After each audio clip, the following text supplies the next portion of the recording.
Oh my god, my man AC. Oh shit.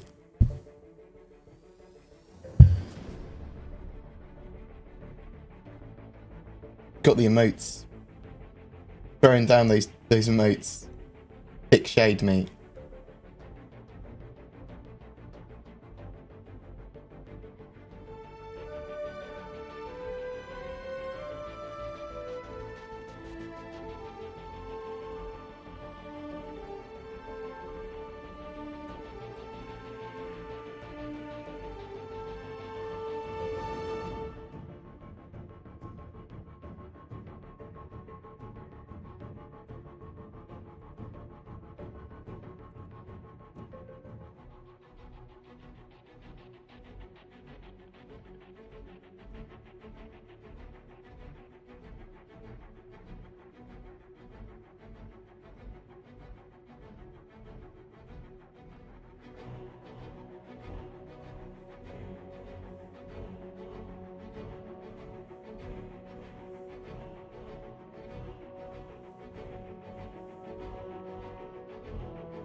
What do you mean you people are so fast? What do you mean by you people?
I didn't know I had a Discord command on.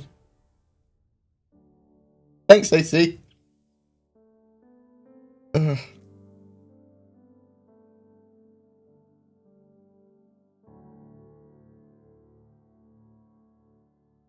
No, I'm not enjoying my bank holiday.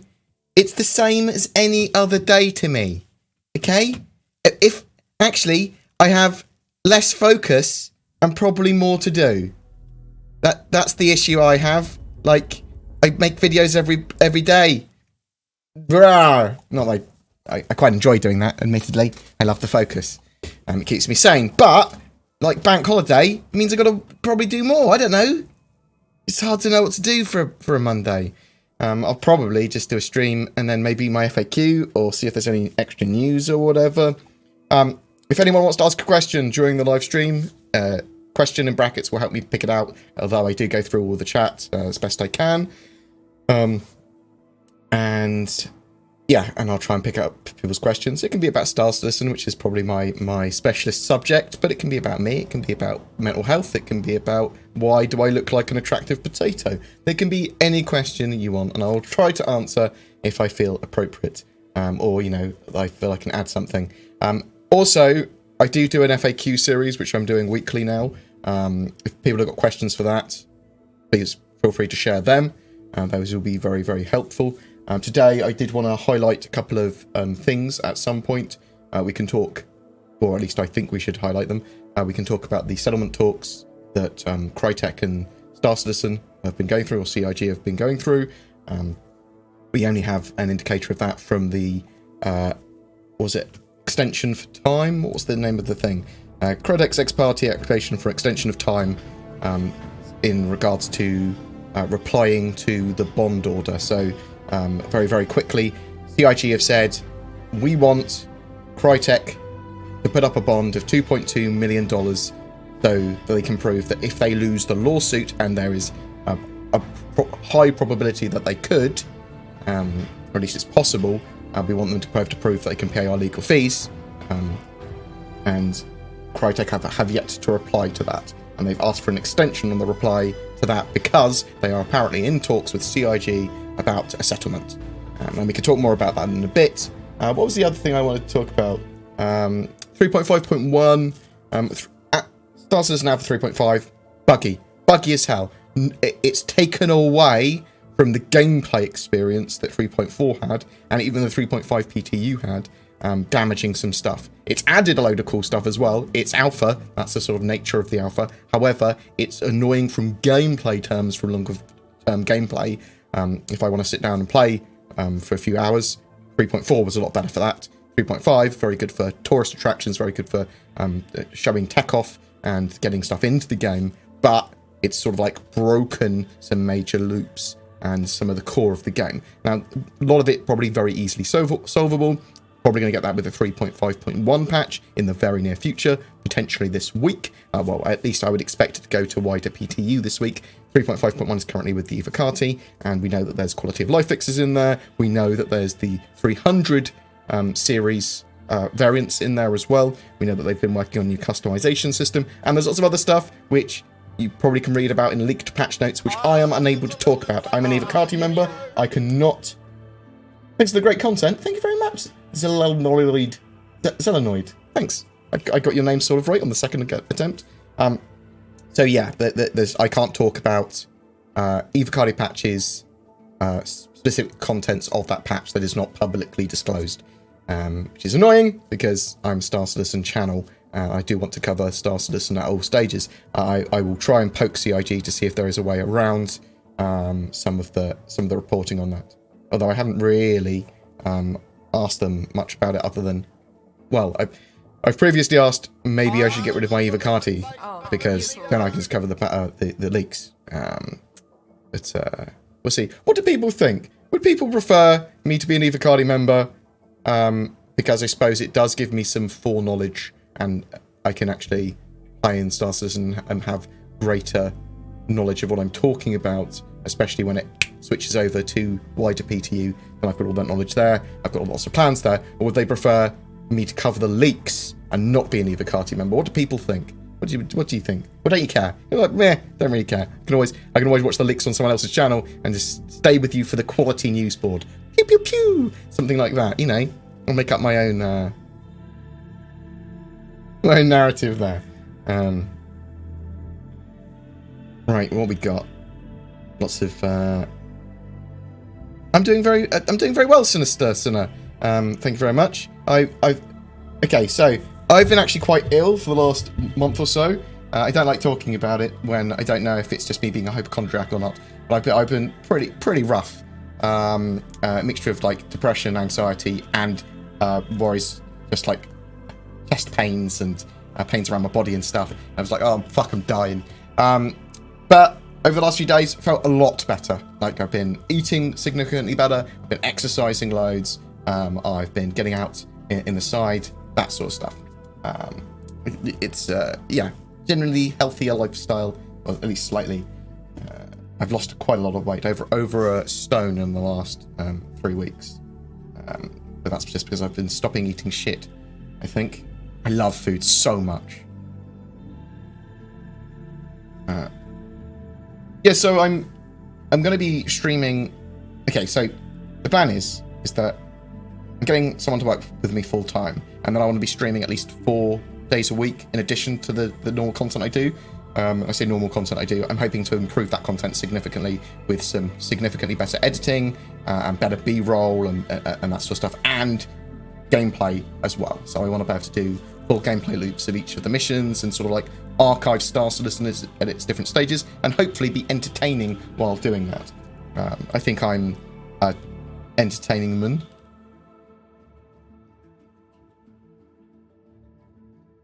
My bank holiday is not rainy. It's you know, it's slightly overcast. Typical British weather.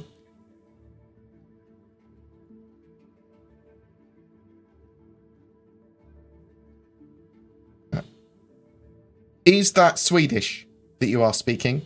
I am unable to speak it myself or read it. I apologise. Oh, Yogi147. I'm going to play today with my brother could you come up and with a small adventure we could go on? You could. Well, there's lots of different things you could do. It depends on what you want to really show off. There was obviously problems with 3.5. The investigation mission is worth doing again if you haven't done it for a while, because there's lots of improvements to lighting. And if you haven't done the investigation mission for a couple of patches, there was a huge amount of changes to that as well. So that's the Kovalex Gondo Hub investigation. If you want to do a more silly adventure, try and do Twitch Pacheco's mission together, or the damn satellite mission together, or even better, if you can plan it well, try one of you do it, and the other one try and do the counter mission at the same time. Some of the silly things that people do at the moment are try to do Twitch Pacheco's mission and get all of the cargo containers out of there, of which there are many, dozens and dozens. But you can make a huge amount of profit on that, and you can actually sell those drugs off to Grim Hex and one of the truck stops and one of the outposts. 200 bits. Thank you very much, AC. I love your face. So AC is AC.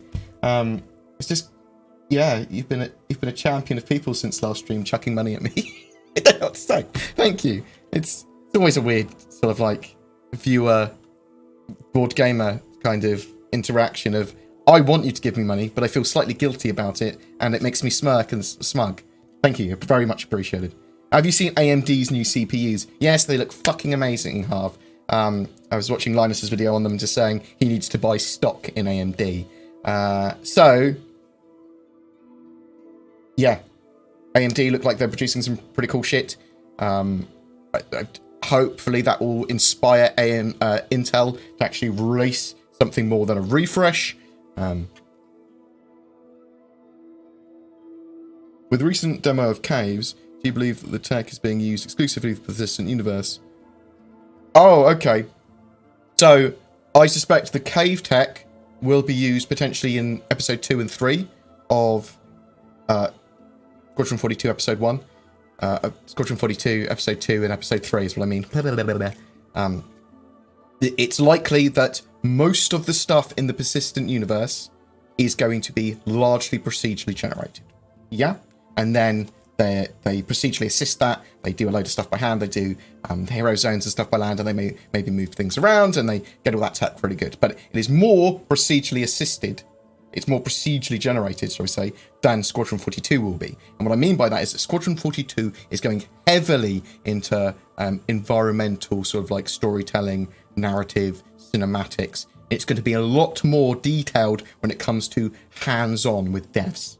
That's not to say that the persistent universe isn't going to be highly detailed, and that's going to have super highly detailed zones, especially in the form of like landing zones. But Squadron 42 is much more railroaded than the persistent universe, which is you can go anywhere. So Squadron 42 is able to have significantly highly detailed, more handcrafted areas. Now, that means that the cave tech, which they're only just using, almost certainly won't be used for episode 1, but they might use it for 2 and 3. And they will use it to generate cool things and then assist making that cave look better. And they do that for the persistent universe, but they can do it to a significantly higher degree in Squadron 42. If you see what I mean, bit of a rambly answer, Eric, but can you talk about 3.5.1? If so, much improvement. No, I cannot talk about specific improvements in it. There is planned quality of life improvements. The hope is that it will fix some of the major issues with 3.5, and that's what I would expect, as well as obviously the 300 series variants being in there as well.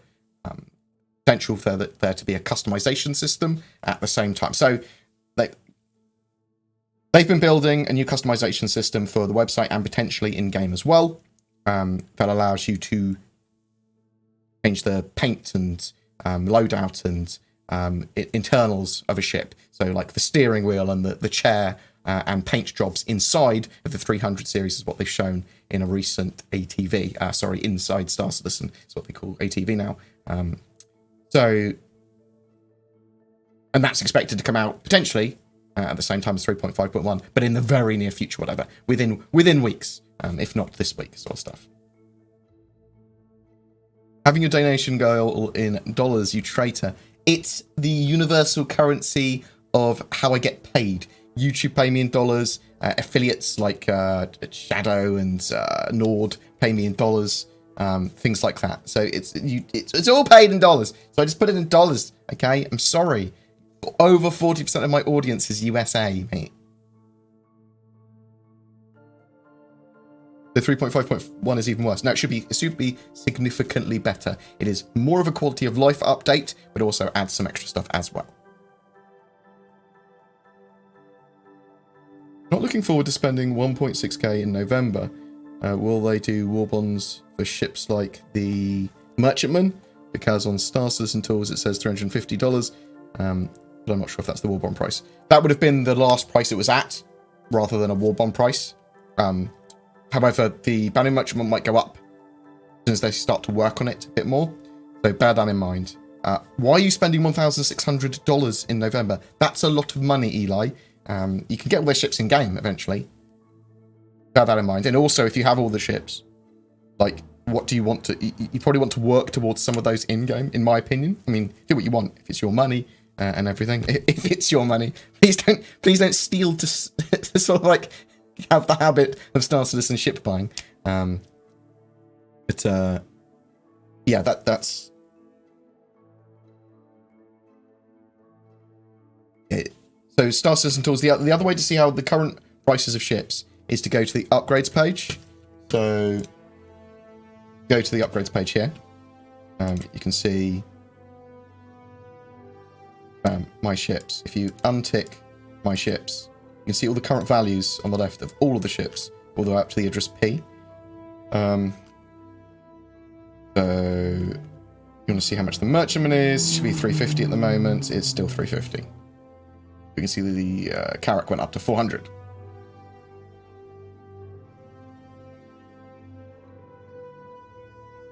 Lovely music of Pedro Camacho in the background.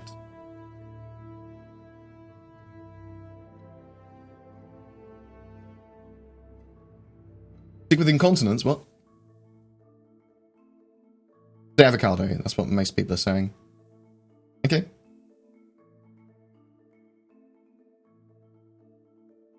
Next big concept ship, who builds it? The next big one is probably one on August 24th, the Aegis ship, whatever that's going to be. They're revealing a new Aegis ship, and they're doing it at a Concierge event, but also I assume they will also reveal it on the day to everyone else, and we're expecting it to be a capital ship of some kind.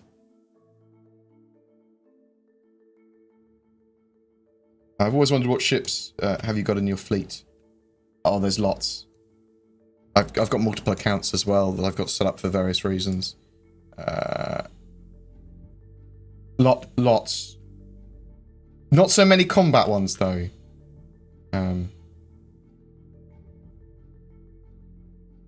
Like I've got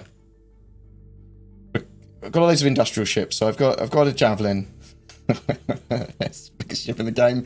I've got a Reclaimer, Bounty Merchantman, Carrack, Orion, any industry ship there is, any individual gameplay loop ship there is, Vulture, Reclaimer, as I said. I don't have a Genesis Starliner. There's loads. I would be here all day if I go through all my ships.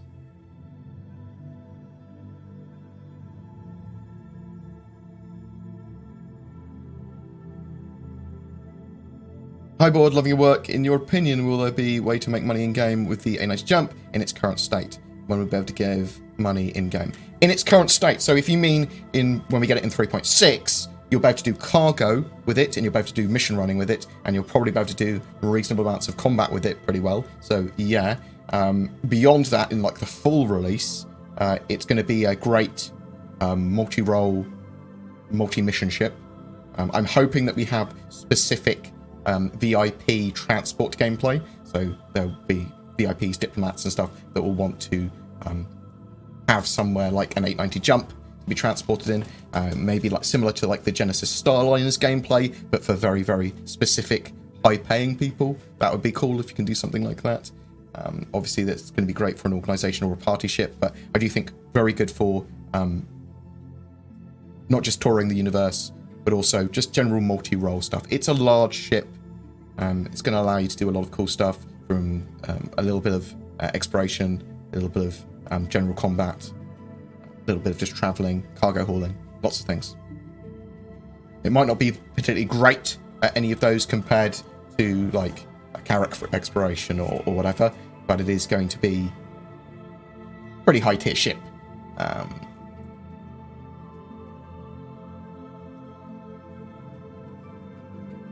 have a question about the leaks. Depends on how you think. Got a few posts deleted from Tactical Advanced forums 3 years ago, which were leaks, so left that guild. Just be aware of the consequences. See, the thing is that in my Discord, leaks will probably be deleted. I don't really have any hand in that. My mods do it for me because I'm not supposed to be talking about them effectively because I'm an Evocati. I hate the suppression of information. That's madness to my brain.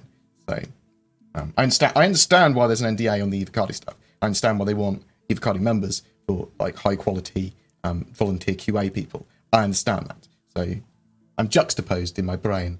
With the possibility of eventually getting playable alien characters, do you think we may get completely robot characters at some point in the future? Okay, maybe as... The game strays away from doing robo-AI, like people as AI in lore, effectively, beyond sort of like the AI blades, which will be derpy, fire at certain targets, not as good as an NPC. I mean, you get probably more cyborg type characters that are heavily augmented. I'm not sure if we'll see robot characters in the game ever. Maybe, but they've sort of like always strayed away from that. They've always gone, nah, not really in this. A question, thought you could maybe help. I want to buy the 890 Jump. Oh my god. But I'm guessing it'll get more expensive with the release. Well, it started off at $600, then it went to $890.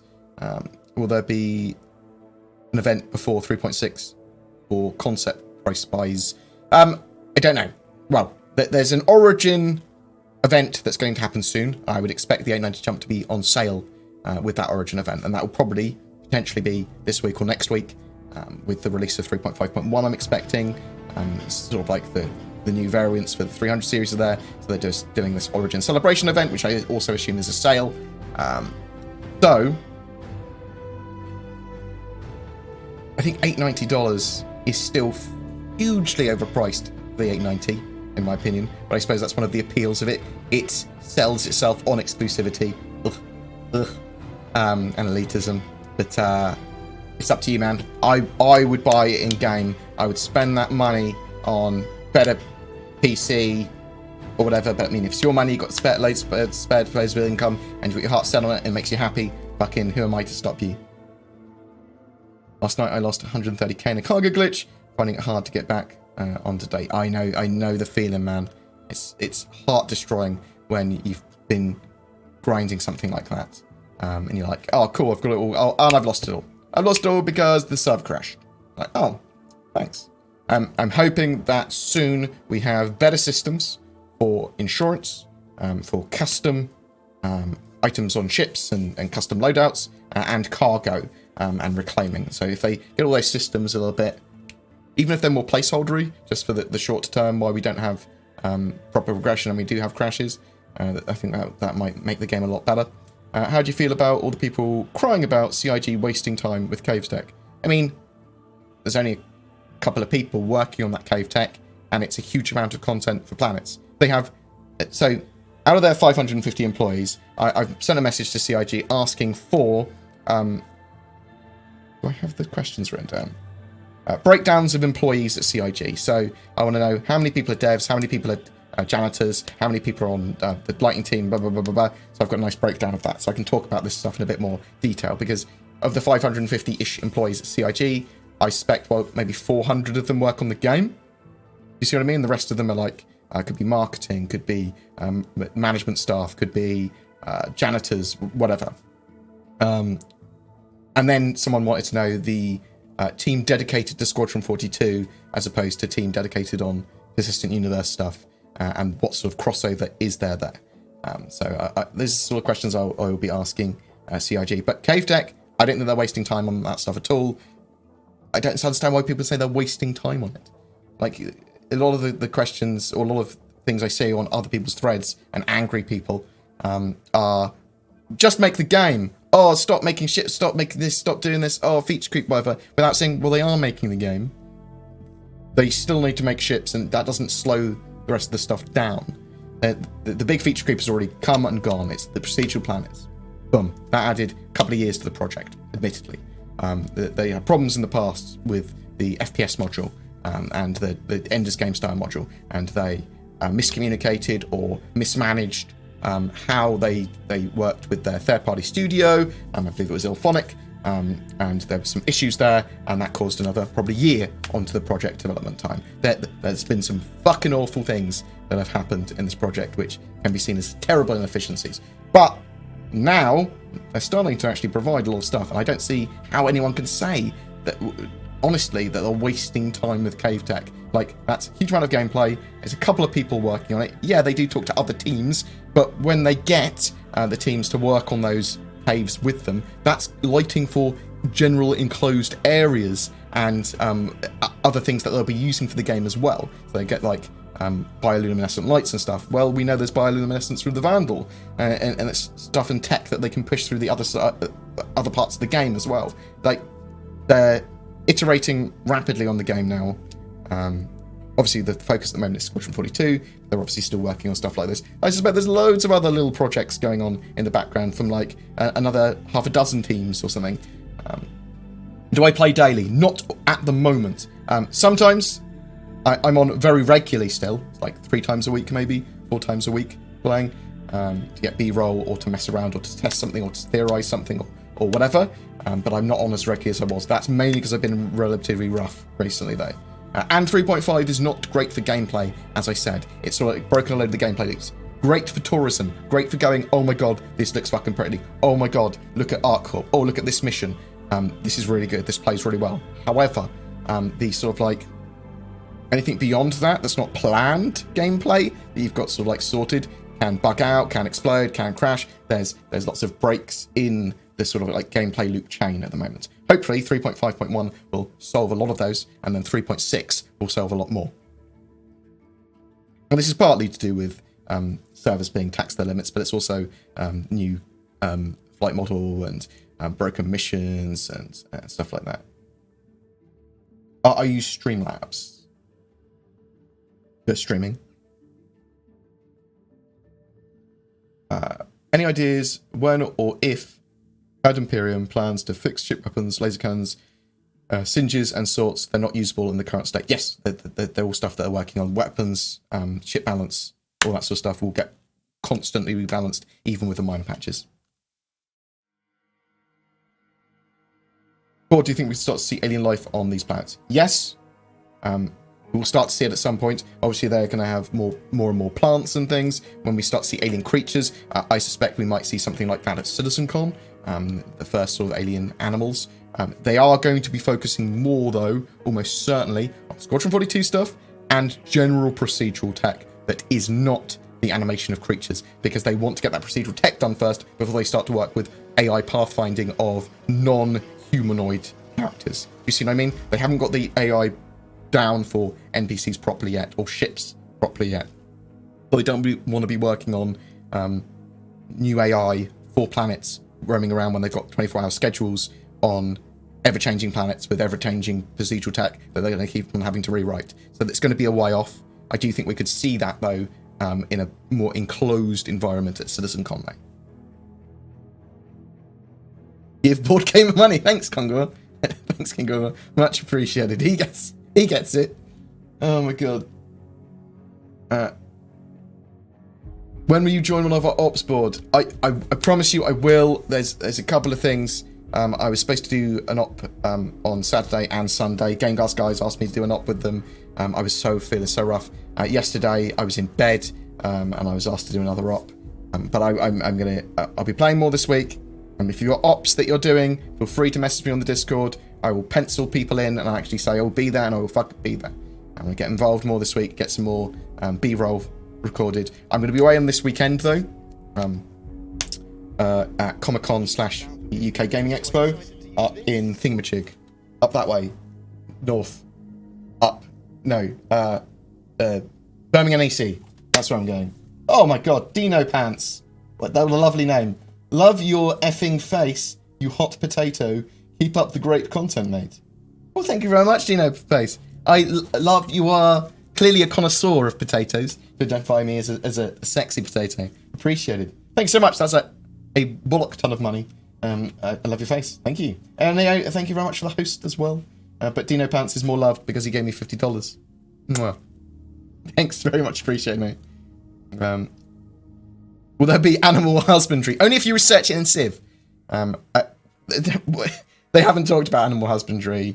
I suspect there would probably be the murder of animals for resources / big game hunting. We don't know if there's going to be farming with animals. It starts to get silly, doesn't it, with feature creep and stuff. They do want to do farming with plants, at least, and outposts, and biodomes and things. I just hope they fill out pallets with, like, maybe bandit hideouts, etc. Well, yeah, that's some of the things they want in caves, so some of those areas in caves will probably be occupied with bandit stuff and mission content. And you'll have that with bunkers, you'll have that with outposts, you'll have that with derelicts and things like that as well. And hopefully, the start of the dynamic mission system that we're going to be getting very soon, or at least this year, we'll start to see much better procedurally generated mission content. Or... yeah, but I suppose it is that. A lot of it is sort of like handcrafted at the moment, or less procedurally. It's still modular based, well, will be modular based, but it will be less variance than the end product that they want to have. They need to build out loads of mission modules, basically, and then variants on those modules. And the start of the dynamic mission system won't have as much variance as, you know, in 2 years will. You see what I mean? When do you hypothesize we will get the remaining concept cells of the year? Around every 6 weeks to every 6 to 8 weeks.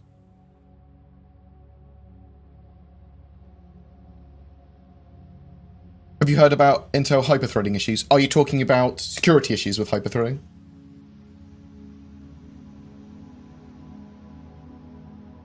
Can I sub to you? Yes. Sub to me, a little gams. Click the join button. Bam. Sub.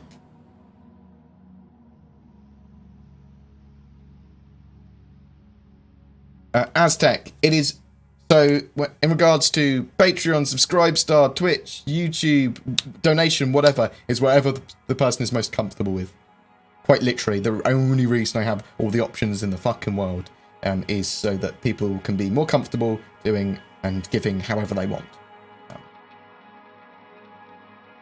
So whatever platform you trust the most, is what I'd say.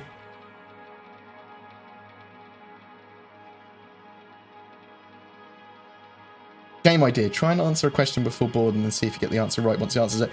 I would not say, Adam, that I am necessarily always right. I talk based on my knowledge and understanding of a lot of stuff. So please bear that in mind. It is based on my knowledge and understanding and research of which I do every day. Board, do you sell merch? I want to buy that shirt though. Yes, Jay Lee. Oh my fucking god. Jay Lee is here in the house. So I've got a website, boardgamer.co.uk, Jay Lee. Bam, I'm not sure if you heard about it, but it's kind of a big deal. But also, if you go to boardgamer.tmail, you can get all these lovely t-shirts. Look, there's a range of people wearing them. 100% real. Confirmed. A woman wore a t-shirt of mine once. And there's... Look, but you don't even know who the fucking half these people are. The main people, G actually streams every fucking day. One day, G, you will be famous. Kit does little private streams for me and like hard to catch ones. DC and Zin are lost at sea at the moment. Zin's going to be working for me, and you'll start to see her symbol a lot more. And this is my one, obviously available in lots of different colours. Look at me shill. Bam, bam, bam. I make like 50p on each of these t-shirts. I made them as cheaply as I could. Yeah, I think they ship globally. They do ship globally. They've got ones of emotes. I'll get some other ones done. I'll get some more Star Citizen-esque looking ones. They won't be Star Citizen ones though, because I wouldn't be stealing Star Citizen's IP, but they might be very similar. Boom. Yeah, Jay Lee. You got my back. I'm going to serve aboard that Javelin one day. You better be ready. Mantis, you are welcome day one when we get that Javelin to serve aboard it. Like, what we'll do is... As soon as it's available in-game, we'll mess around with it. Just everyone can fuck around with it for the day. And then I want it to be more of a community javelin anyway. That was the idea behind it, getting it, so...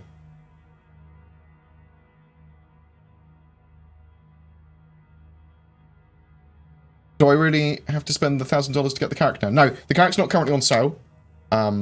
It would be, I suspect, $400 if you were trying to buy it. However, there will be ship rentals in 3.6.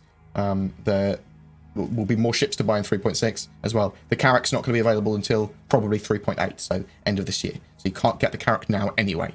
Not available to be flyable in game until the 3.8 is the plan. But these ships are going to be purchasable in game. Please remember that.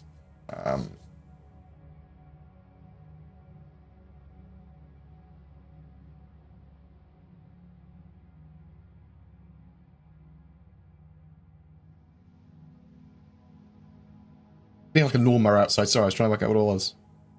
Hi, Board. Will there be more land-based gameplay like scavenging old shipwrecks for parts and loot defended by AI? Yeah, there's going to be more things to do on planets eventually. There will be physicalized loot at some point, so AI NPCs will drop items. There will be little areas of interest, points of interest, where there could be loots that spawns, and AI and NPCs defending them. There's going to be stuff to scavengers, derelicts and stuff. When it regards to gameplay, from gameplay loops of mining, salvage, and that sort of stuff, we know that they want to do things like that on the ground. We know there's going to be an element of you can mine by hand, or you can extract some things by hand, or survey areas. There's going to be outposts that you can use to exploit mineral wealth from an area. There's potentially going to be salvaging that you can do fully by hand on derelicts. But we don't know too much about that gameplay yet. Lots and lots and lots and lots of content on the procedural generated planets and moons. You've probably been asked this a lot before, but what about the mech warrior suits? So, you're talking about the Titan suits. The Titan suits are planned for Q3 for Squadron 42. Let me bring this up for you.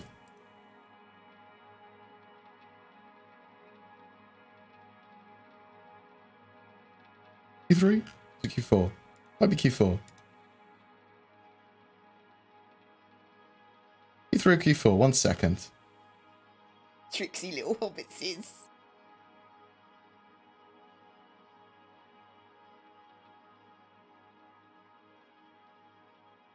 I've lost. Where are the Titan suits? Ah, yeah. So Q4.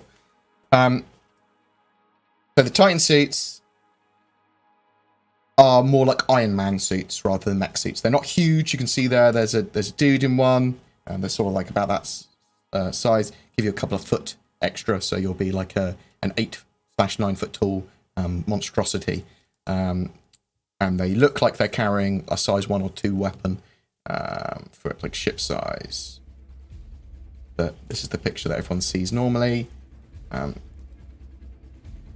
So because they're coming out in Squadron 42, or they're going to be ready for Squadron 42 around then, we could see them go on concept sale at CitizenCon, because the persistent universe ones will require a bit more work probably to get into the persistent universe, and just because they're ready for Squadron 42 Q4 2019 does not mean they will be ready for the persistent universe at that time. So we might be waiting a quarter or two extra before we get them in game, or potentially even longer.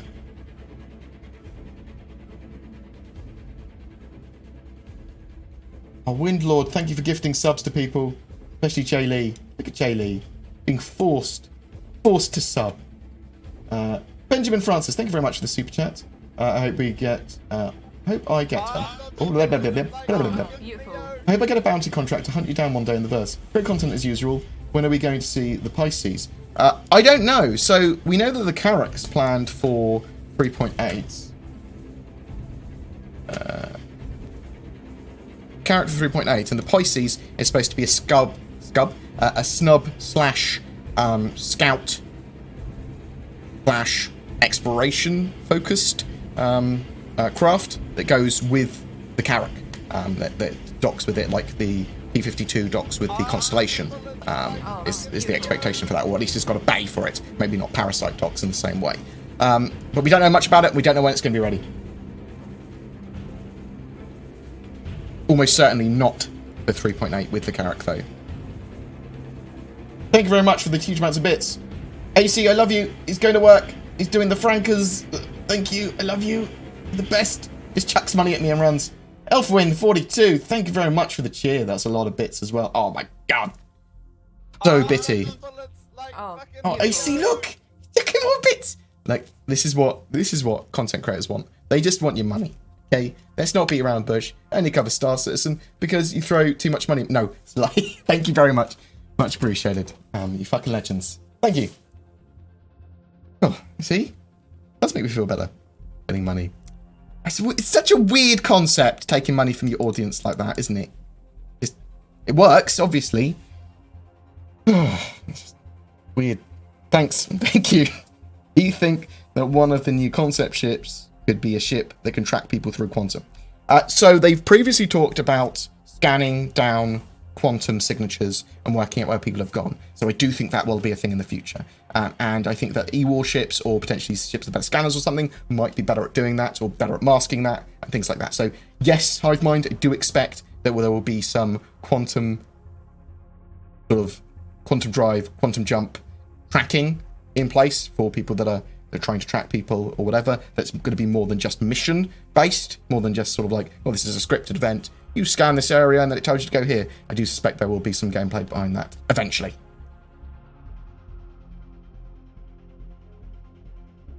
You are Neo, mate.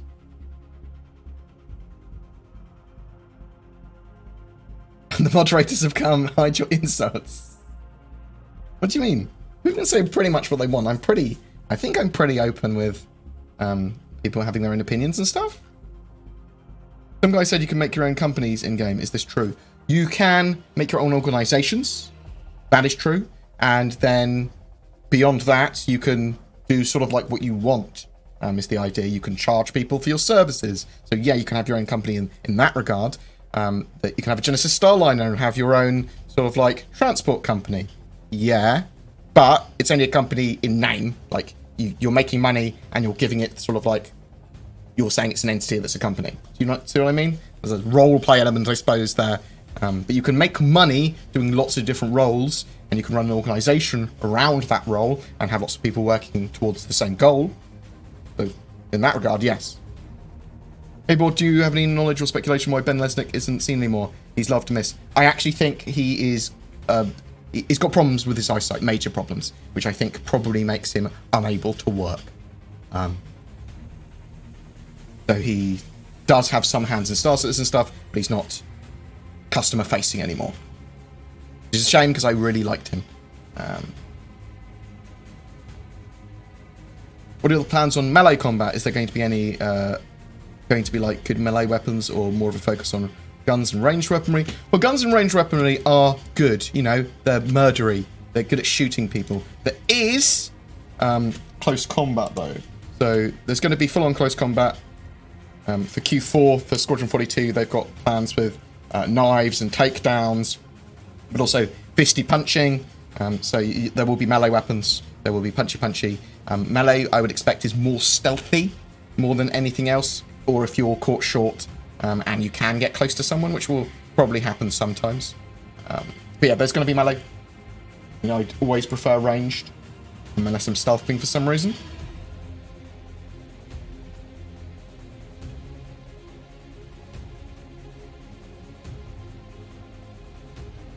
Thank you very much for all the follows. Thank you very much to there's a couple of people on Patreon I've seen as well jump on.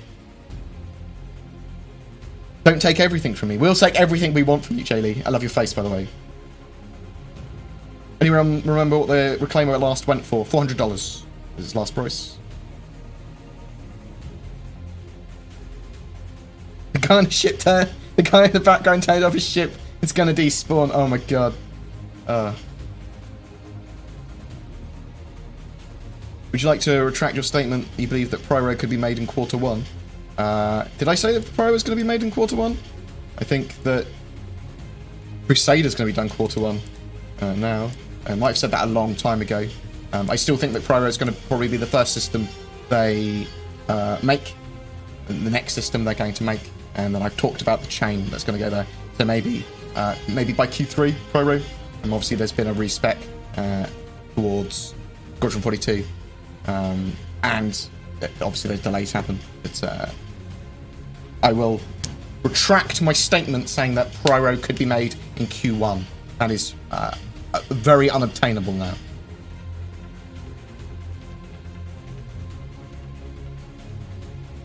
Why does no one play Star Marine or Arena Commander anymore? I see people online sometimes. It's just that 3.5 isn't in the best shape.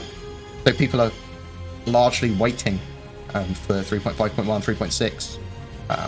Once there's more reasons to play Arena Commander or Star Marine, I think people will play. The Persistent Universe is the star of the show all the time, though. Look at these idiots paying someone at... What? Robert Johnson, I love your face, by the way. Look at these idiots paying someone money who just sits there and talks crap. That is literally my mission statement. They need their heads examined. He's not even wearing his Adam Ant jacket. I haven't got it in this room. If it was in this room and I could easily go and get it, Robert, I would go and get my Adam... No, I look like an idiot with it on. Thank you very much. Robert Johnson is a fucking legend. Robert, are you... shall I chuck you in as an executive producer? So, I'm changing the way I do some Patreon stuff, so I'm giving some extra perks to it. So, I'm having producers and executive producers for my top 2 Patreon/subscribe star donation tiers. So I'll just mention them at the end of the videos and have sort of like a thank you fucking very much for these guys, executive producers that have donated $100 or more in a month. Bam, legends. And the producers who've done $50 or more, they go far beyond the call of what is ever reasonable to give money to me to help me make my videos, and that is super appreciated. But I wanted to have a way of thanking some people, because it's impossible for me to thank everyone. Other than thank you everyone. Actually, that was quite easy. But you know what I mean? Like, it's good to give out specific shout-outs, because obviously it also encourages people to give me more. Thanks! Oh, shit, I feel like such a sleazeball. But, you know, and a potato. That's fine. Do you think that a Hammerhead or Polaris will be better for defend big ships as they work like the Orion or Hull DE?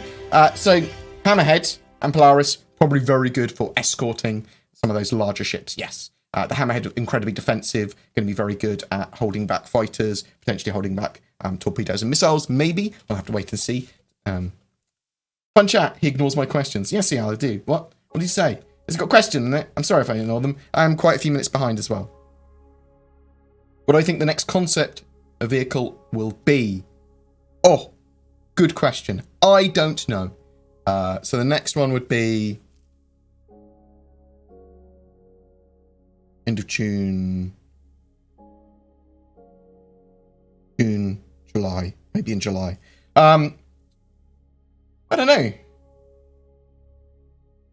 Could see some more ground vehicles, obviously, and although they've just had a ground vehicle. What have I got written down? Got written down some stuff on my website.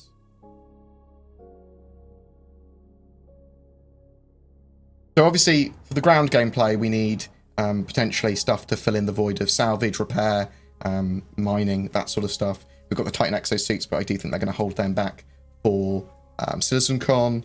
Got the Sydney Spider Miners.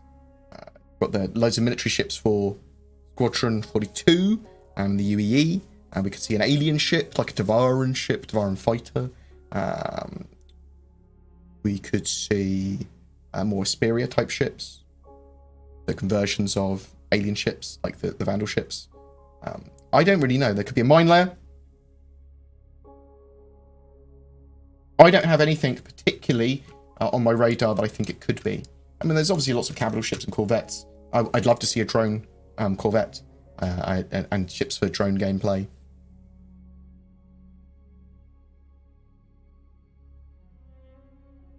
Hey, Board, do you have any knowledge or speculation? I've already talked about Ben. Chill it. What feature coming this year are you most looking forward to? The most important one, really, for me, is ship rentals for just general gameplay.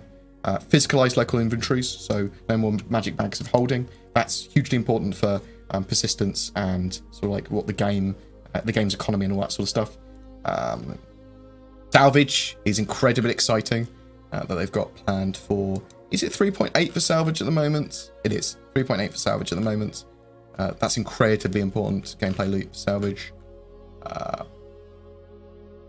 Dynamic mission systems coming in 3.8 as well. So physical inventories are huge.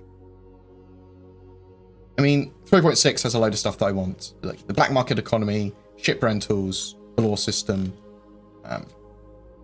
all those working together. There's so much I always want in Star Citizen though. I mean, server-side object container streaming, server meshing.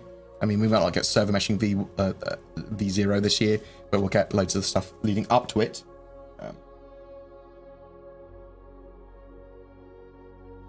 Do you think the Forbes article may cause enough negativity to potentially destroy Star Citizen? How? Like, it's only largely going to cause negativity towards people that don't understand or are unaware of Star Citizen or don't know what Star Citizen is. At the most, I would expect that would bring some people to Star Citizen. They'll read it, they'll research Star Citizen more, and they go, oh, it wasn't what I expected at all. The Forbes article does not really look at the game. It looks at the company, it looks at Chris Roberts' past, it looks at management things, it looks at problems that Star Citizen has had in its development previously. It is not to look at the game. It's not a game development story by any means. I don't think it will... I think, if anything, it will draw more attention to Star Citizen, probably make them more money when people then research Star Citizen and get into it. I think it's a ridiculous thing to think it could damage Star Citizen, really. It might cause potential future sponsors to be like more, ooh, but Amazon and Intel are very much, and AMD previously, are very much sort of like on board with Star Citizen. So, I mean, what other sponsors could you want with other than that?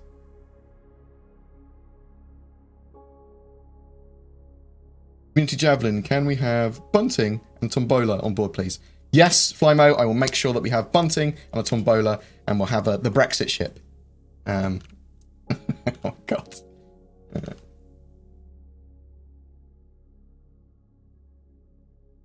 Right. Where do I get my info? Well, most of the info that I get is from the public sources, from the website, Reddit, all the information that CIG put out with their official videos, Jump Point. There's a lot of information in there. Typically, people don't seem to read. Talking to devs in general, I do message them occasionally, but most of that is public. Office tours, a lot of information from that. Events where devs are at, PrisonCon, things like that. I ask lots of questions, help me plan throughout the year. But a lot of it is public information that people just don't bother to read, or there's quite a fuck ton of information available for Star Citizen. So it would be impossible for someone really realistically to read and research Star Citizen with the amount of the information they put out every day if you're also got your own life and your own full-time job. However, because I can focus on Star Citizen as covering it is my job, myself and implemented self-proclaimed job, I'm able to sort of like crush that information down.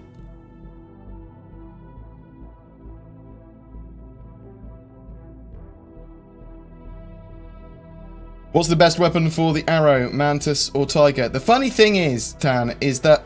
Or Tannel TV? The Arrow's just broken at the moment, so whatever you put on it is pretty fucking sweet. The Mantis that I was running with the other day that I liked? Can't remember. Are those skins in the extra section just for the Aurora? I believe they are at the moment. Wait until we see what CIG are giving us with the new customization system that's coming very shortly before looking at skins, in my opinion. Because I think we're going to have a lot more customization choice and we'll be able to see what they've got planned for the future. At the moment, they're just for the Aurora. I think that they might be other ships in the future as well, but wait and see. I hear people talk about a CCU layaway strategy, but for the life of me, I can't understand. Can you explain it? So you can plan CCUs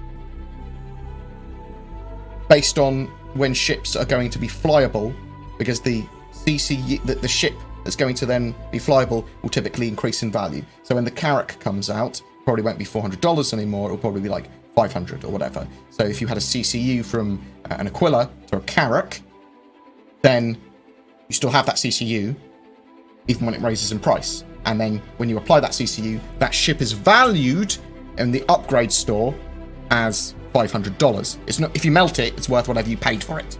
But its upgrade value is $500, so then you can upgrade to another ship with that new value, effectively. Do you see what I mean? So that there are strategies that you can work out like that.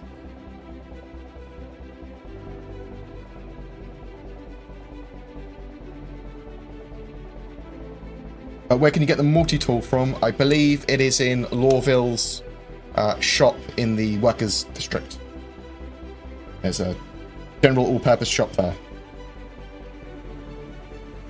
There's one at Levski as well, isn't there? And Levski, you can get it from the terminal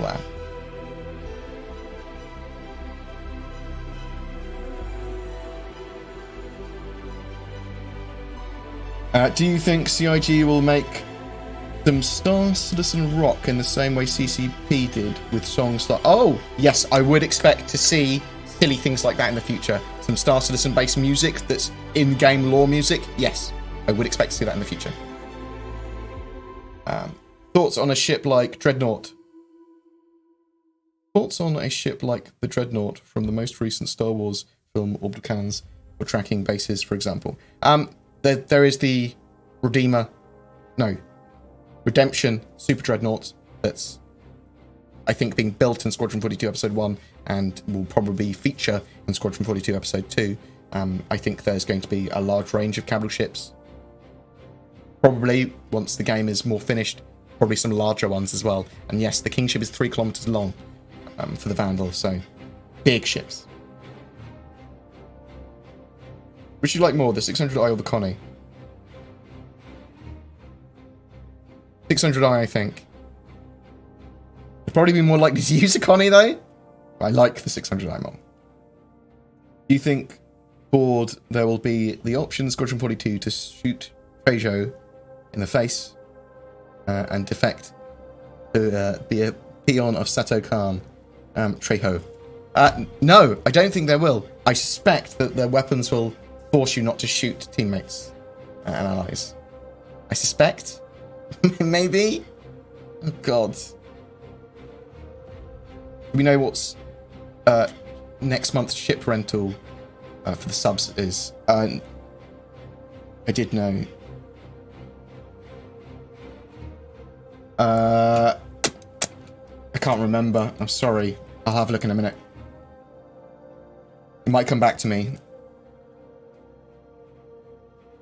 What ship am I most looking forward to customizing?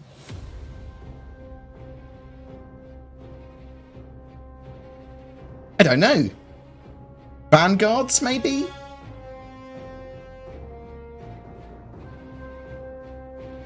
Vanguards, maybe, for me? Like the idea they've got quite a lot of customization potential there. Big for a fighter. Which ship would you pick? Warden or Caterpillar?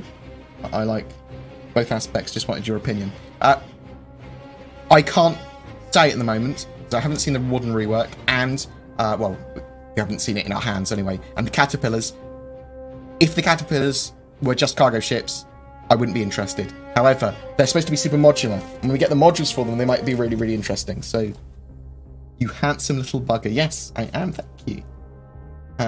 Compared to the long, lore-filled, passionate, often multi-page Q&As, these recent QAs are pitiful. Why do you think there's such a drastic change despite it being part of their income? So, I think it's a mixture of certain questions get asked and they answer them. I do want those QAs to be longer, like about twice as long, and I think it's a bit hit and miss. It's not a sort of like a design choice to have less informative QAs or ones that don't have as much information as others. I think just certain concept sales inspire more sort of QA than others. I think that's just it. I would like them to spend more time on the Q&As so that, yeah, the last one was interesting, but I'd like it to be twice as long and elaborate on a lot more, talking about fuel and stuff. They talk about the Tumble Ranger doesn't have any fuel intakes, so it literally has a limited amount of fuel, and it can use batteries instead of fuel, but they're both limited, and eventually it will just run out entirely and not be able to move. So we need to know more about fuel in game, exactly what the current thoughts at the moment as they stand with fuel intakes, batteries, all that sort of stuff. Oh, thank you very much. Someone has sent me monies, but I can't see who it is yet. With love from Germany, Rangy 29, thank you very much for the euros. Love your face. Oh, legend.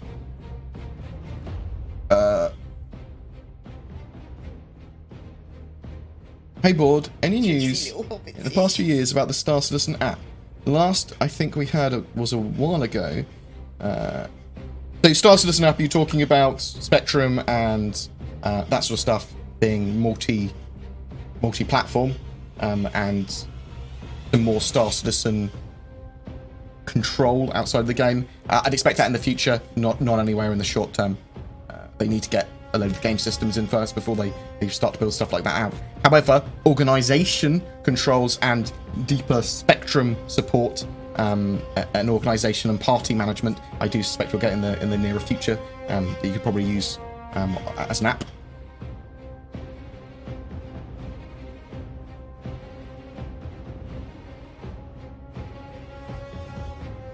Handheld or modular mining add-ons, any drawings or concepts they've shown at all? No, I haven't seen any handheld mining or modular mining stuff yet. They've talked about it. They've said they want to have some stuff, mining done by hand or surveying done by hand. Mining add-ons, they've sort of, every time they've been talked about it, they say, oh, some ships have certain focuses and others don't. There might be ways of having ships help with mining. Tractor beams will help with mining, so you can outfit them like that. We don't know if we're going to have modular like mining things for the Caterpillar or for other ships that will enable it to do mining. We don't know yet. Any news on the Defender? No, not beyond that they've been working on it. Josh Kuhns has been experimenting with materials and textures. It's been largely built out.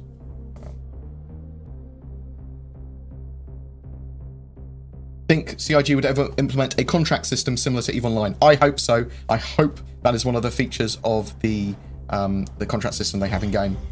So I want a robust contract system that allows me to request players to move cargo from one area to another, move ships from one area to another, basically do missions, be part of my crew, lots and lots of stuff. And if they have a nice, simple but robust system for that, that'll be fantastic. Service beacon system is very early at the moment, but I hope that develops into a full-on clever contract system, or a simple one, but allows for a lot. Medical mechanic, question mark. We should at some point see the in the first stage of medical mechanics being able to apply medipens to other people to get them up, and drag people, and knockdowns. That's the other thing that will probably be sooner rather than later. So instead of just getting killed when you get shot, you'll be knocked down, you'll be bleeding out, or you might be able to get back up or whatever. And medipens were used to catch you up very quickly for the short term.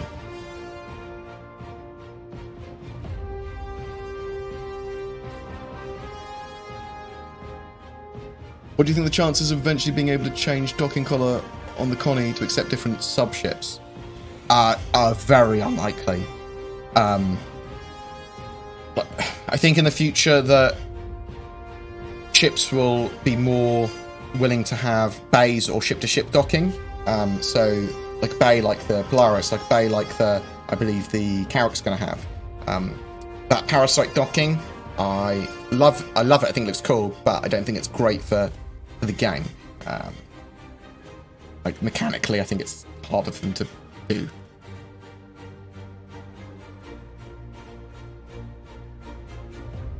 With negative press that Star Citizen franchise has been receiving for some time now, do you think Squadron 42 will get unbiased reviews when it's released? Dino Pants, I mean, you see constant hatred for EA and Blizzard games and whatever at the same time as people loving them. So it's not negative press necessarily the Star Citizen franchise has been receiving. I mean, it gets some bad press, but not that much. I mean, not like devastatingly bad press either. And you see some things that I would deem devastating for other companies, and like Battlefront 2, Star Wars Battlefront 2 and things like that, like devastatingly bad, and some like terrible practices from companies, and people just forgive them by their games immediately afterwards. They've still got a huge player base and whatever. So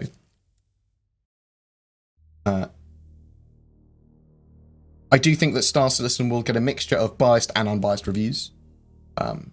Bias is, everyone has some form of bias, and some journalists are genuinely great at reviewing games, and they will review them honestly. Other people will specifically have an agenda to, I don't like this bit. There wasn't enough speaking lines by women or by men or by this character, or why wasn't there enough time for this, or why did they make the protagonist this, or whatever. There are certain agendas that are pushed by certain journalists. That's fine. If you want to read into that, that's cool. But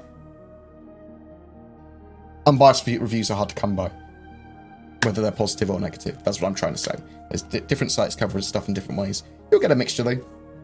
I don't think that Star Citizen's previous negative press will influence its reviews too much when it comes out. It'll be based on the merits of the game, largely. I do expect that Star Citizen could get a minor review bomb by, organised trolls. But you'll be able to notice that. I hope it does get unbiasedly reviewed from both sides, but we'll have to wait and see. Have you watched every video on the Star Citizen YouTube? Yes. Yes. I was thinking, is that true? Yes, that almost certainly is true. What font did you start with for your logo? Ask G.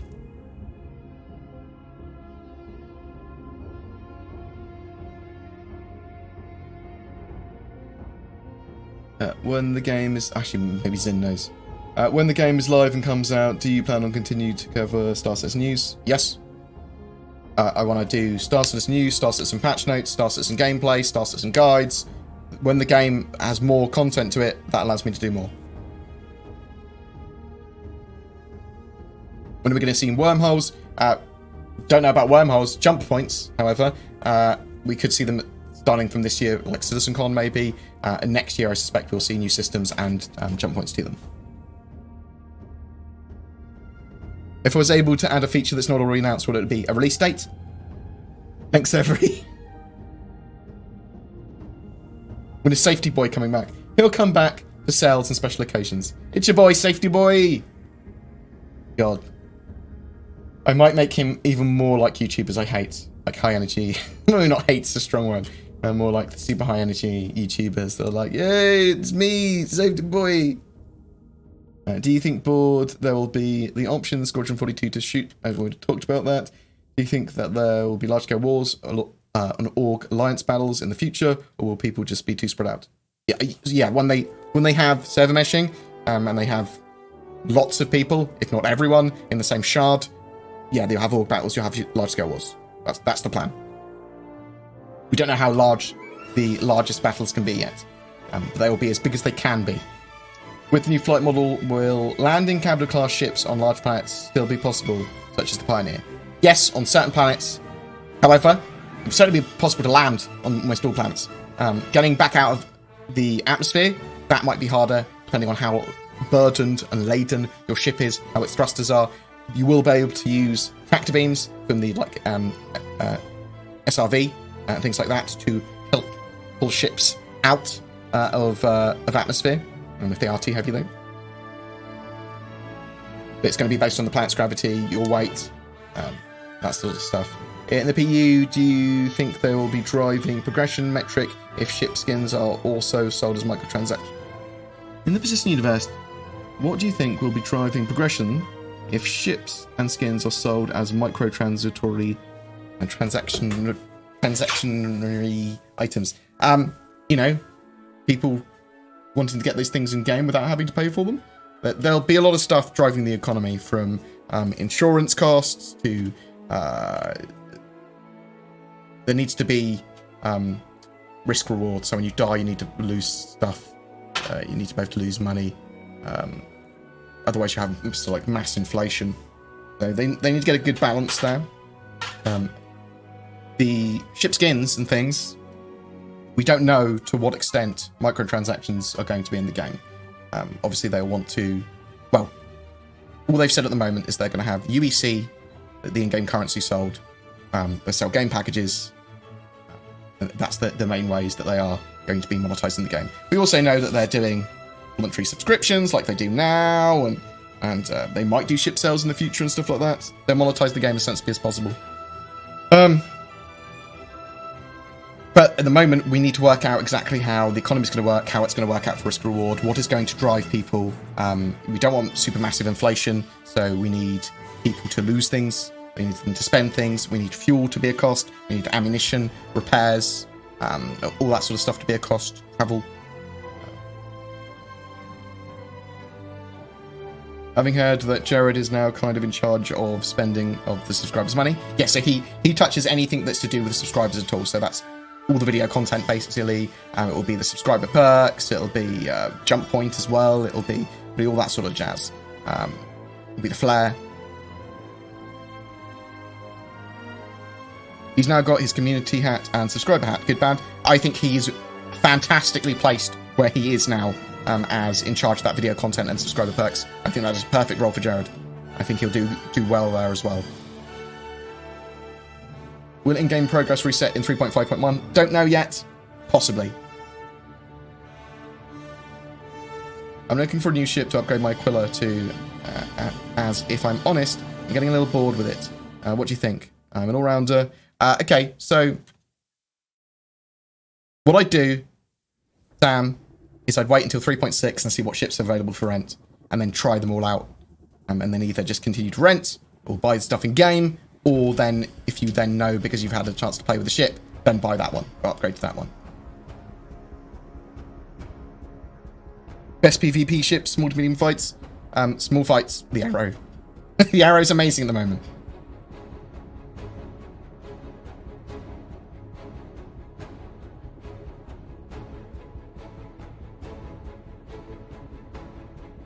Almost read out what Moobot was saying.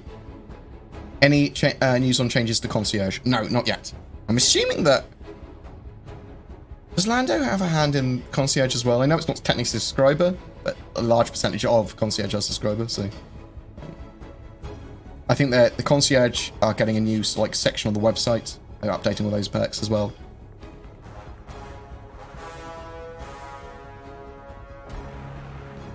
Mantis, I'm 100% certain YouTubers will slant Squadron 42's reviews. You know the usual suspects. I mean, YouTubers have their own narrative, style, and bias, just like any other people. So, yeah, they're going to cover it in their own way. Now, if Squadron 42 is genuinely and near objectively a great game, they won't be able to, though. So, yeah, you're going to get some bad reviews, even if the game's great. But you can identify who's typically biased like that, and just watch a lot of different sources. Watch and read a load of different sources. The problem that we have as Star Citizen community is that we get a little tiny bit hurt when we see stuff as unfair. We're like, this is genuinely unfair. Why? You shouldn't be able to say that. You shouldn't be able to just lie about that. You shouldn't be able to get away with that. It hurts us, and we should not be the ones defending Star Citizen or Squadron 42. It's irrelevant. Like, let the game speak for itself. You can enjoy it yourself. It doesn't matter what other people say, whether it's biased or untrue or whatever. It does. It's a weird position to be in as a community, because we might love the game, or we see something that's unfair and we're like, that is so unfair, you shouldn't say that. I sort of like ignore those people. I will rebut and talk to them. I think everyone's entitled to their opinion. It's not my job to defend Star Citizen, nor do I need to. Carrack or 600i? Carrack. Carrack's one of my favourite ships. Do you think that we might be able to put the decal of tiger teeth on the front of our ships? Oh, yeah, that's the sort of thing that I'm expecting to see from decals for customization of ships, yes. BoredGamer, do you have any idea when the option to spawn ground vehicles together with spaceships will come into the game? So, potentially with ship-to-ship docking, 3.8. That's where I'm expecting it. Ship-to-ship and ship-to-station docking. We know at some point they want to be able to spawn ships with vehicles inside them, whether that's done by the mobiGlas, as you just add it as a bit of equipment, or you do it through a chip terminal or whatever. But are you planning to have in-game news and talk show? Yeah, I mean, I'm looking at all stuff like that. I'm certainly planning to do some stuff in-game that's newsy. Will you partner with French Star Citizen fans to be part of a huge New Year event? Derrida, Hugo, Le Soir? Yeah. I'm happy to consider whatever. Poke me. Yeah. Now that we've had a few episodes of the new format of ATV/Inside Star Citizen, are you happy with the old format or the new format? Which you like more? What, are you missing the old one, the new one? I like the new format. The last one was a little bit short for me. I want them like 10 to 12 minutes. 12 minutes is sort of like the sweet spot for me when it comes to informative videos. But I love the new format. I would like to also see a separate video each week. Well, actually two. I really loved Calling All Devs. Even though that Star Citizen Live does ask quite a lot of good questions now. But I would like to see Calling All Devs again. I would also like to see a detached video of either ship progress, such as ship shape, and or looking at the individual sort of like a focus on something. So it can be a focus on cave deck, it can be a focus on networking, it can be a focus on design for a game element, whatever. Like the modules they used to do in the old super long ATVs, I want them separate, which is what I thought we were getting, and done as a weekly or bi-weekly video. Fortnightly. Do you think we could have floater flare for our ship's toilet? Wow. I hope not. Did you send Chris Roberts a happy 51st birthday card? Yeah, I tweeted him. So, no, that's not what I want to show. Chris Roberts is 51 today. May 27th. Age 50. Oh, I thought he was 51. He probably is 51. This probably hasn't been updated for today. Maybe. Maybe not. Maybe he's only 50. It's Chris Roberts' birthday. Isn't he a beautiful boy? Aren't you a beautiful boy, Chris? Aren't you a beautiful boy? You are. He's still got it.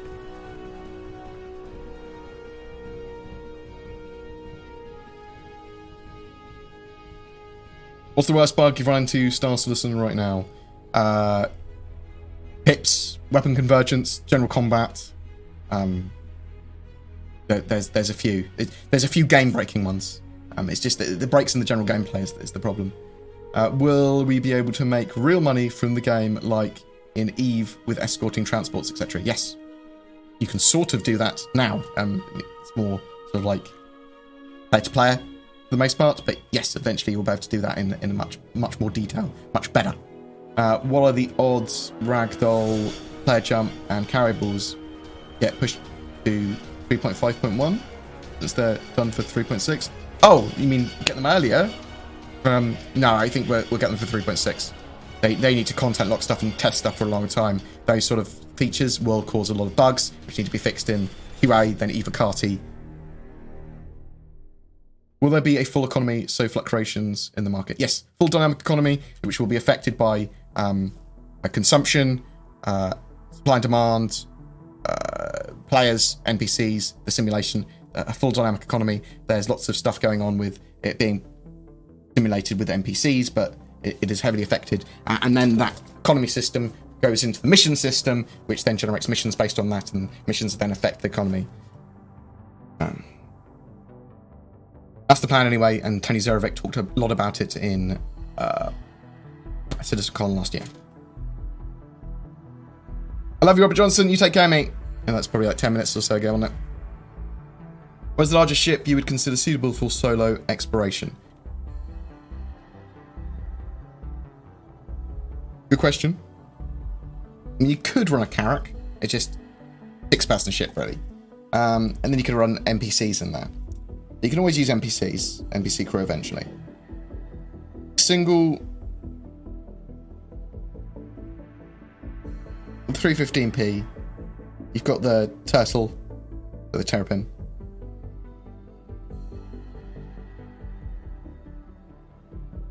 Corsair, maybe? Might be a bit big. Thoughts on unique weapons, armor, or potentially ship skins being given as mission rewards, potentially from larger raid-style contracts? Yeah, I think that's possible. I think you'll find loot. I think you'll find items and things like that. Reputation, the ability to buy things as rewards. Lots of different things as rewards in the future. Seems sensible. When will the pool table be playable? Don't know. I'm not sure when they're going to give deeper physics for that sort of stuff. But there's better interactions and carryables with 3.6, and then they'll keep on getting better and better with that, and then work out what's applicable and reasonable to put into the persistent universe.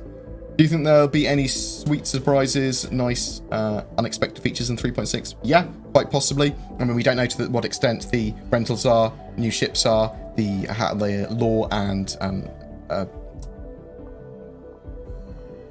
black market's going to work. There's a huge amount of stuff that aren't necessarily surprises, but we don't know exactly how they're going to work. Those are surprises. You know what I mean? Yeah, 3.6 could be chock full of genuinely great gameplay.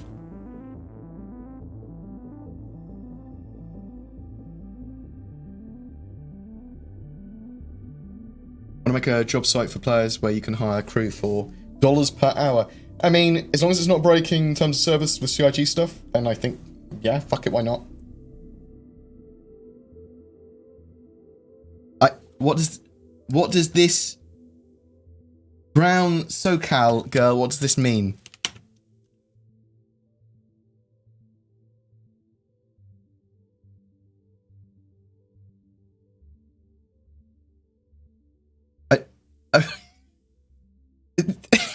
I'm not saying that because the internet has said don't say it.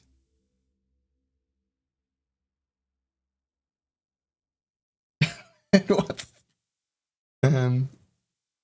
How can I join your org? There's two orgs I run. Nomad Black, which will be activated at some point in the future, and the BoredGamer org, which is social org, which is sort of active now. I haven't been using it much. I was planning to do loads of content with 3.5 gameplay, but 3.5 has proved to be difficult as a patch. But if you just search for the BoredGamer one, just join on that, and I'll add people. I will be using the Discord, my Discord, for organisation in the future.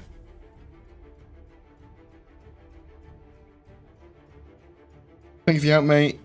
You're a star. Keep going. Best Star Citizen shout out there right now. Oh my god. My Lord Gaming channel, thank you. Oh. I don't know why I did a little dance, but I did.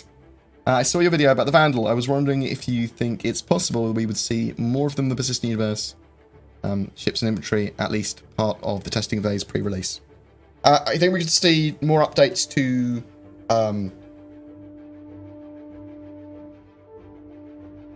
Arena Commander with the Vandal. We might see a couple of missions with the Vandal in the short term. Yeah, that's quite possible. When do you think we'll see a more persistent PU, persistent universe, specifically a UEC carryover? We'll start to see less resets probably after they've implemented first stage server meshing. So probably next year we'd start to see less resets.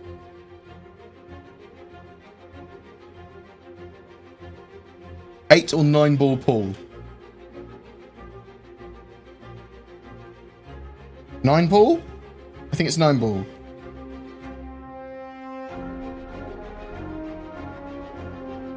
You think the Genesis Starliner is this year's surprise ship? No. No. I suspect the Genesis Starliners are way out unless they need it for Squadron 22, and they haven't told us. Nomad Black when? At some point in the future. It's like it needs time. It will have to be after Zin's working for me. It will have to be after the game is a lot more playable, and I have little colonels and lieutenants that can run stuff while I'm not around, which will be a lot of the time. Chances of eventually seeing your content on an MFD while in Quantum. It's possible, isn't it? So that they might have apps for the Moby Glass that allow you to have stuff like that in game. I don't know. When is 3.5.1 coming? 3 to 5 days, 1 week, 2 weeks. I think we could get it by the end of this week. At least to wider PTU. was hoping it would be released by the end of this week, though. But it might be a while, further way out. When do you think we might have proper homes, penthouses, etc. in the verse? It'll have to be after full persistence is in. And then probably after at least first stage server meshing. Because then they can have physicalized addresses and that sort of stuff saved. It gets complicated, but they need server meshing, really. I am going to buy so many spaceships. Keep up the great work, Bored. Oh, Graham, $63.46. Keep up the great work. Thank you very much for a really random but beautiful amount of money. Very much appreciated. Fucking legend.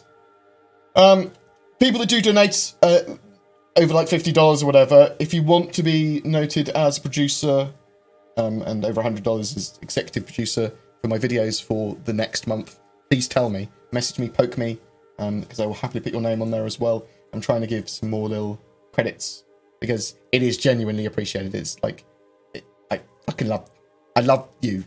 I love you, Graham. I love you, Robert Johnson. I love you, buddy. Thank you. AC, I love you as well. Huntress, you're the best. Look after me. And Huntress is my chief mod, and she's a legend. Oh, I fucking love you all. Thank you. Appreciated. I love what I'm doing. I love Star Citizen. I love the idea of working towards doing some great content in the future, getting an employee, being able to do gameplay content, being able to stream Star Citizen and playing it regularly, that sort of stuff, and for people to enjoy and watch that more than just talk about it.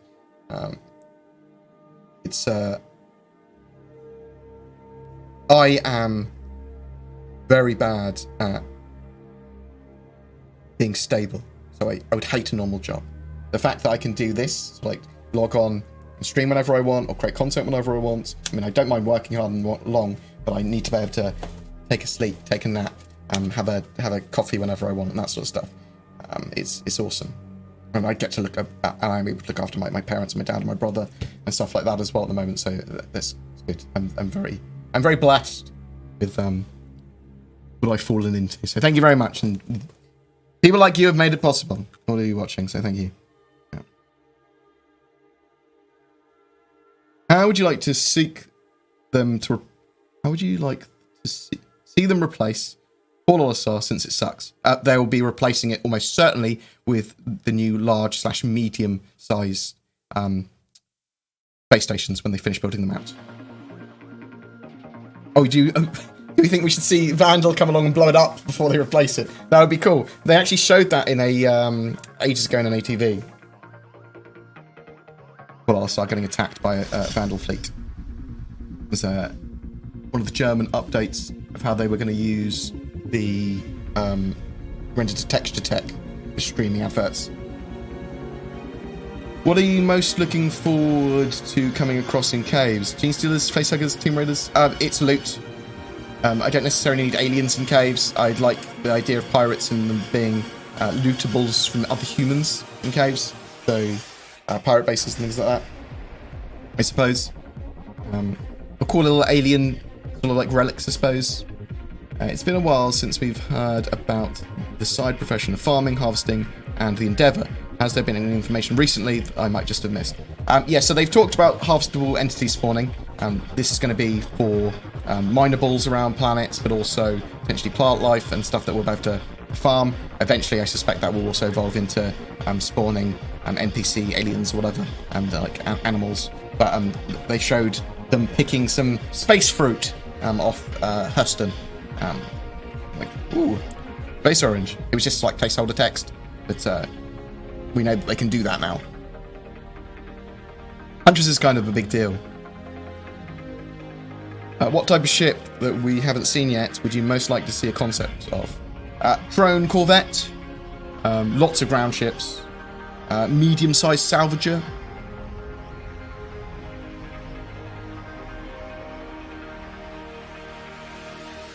How will battles with the UEE be managed and regulated? I don't know what you mean by that, what sort of scope. Obviously Squadron 42, there'll be large-scale carrier battles and things like that that players are involved with.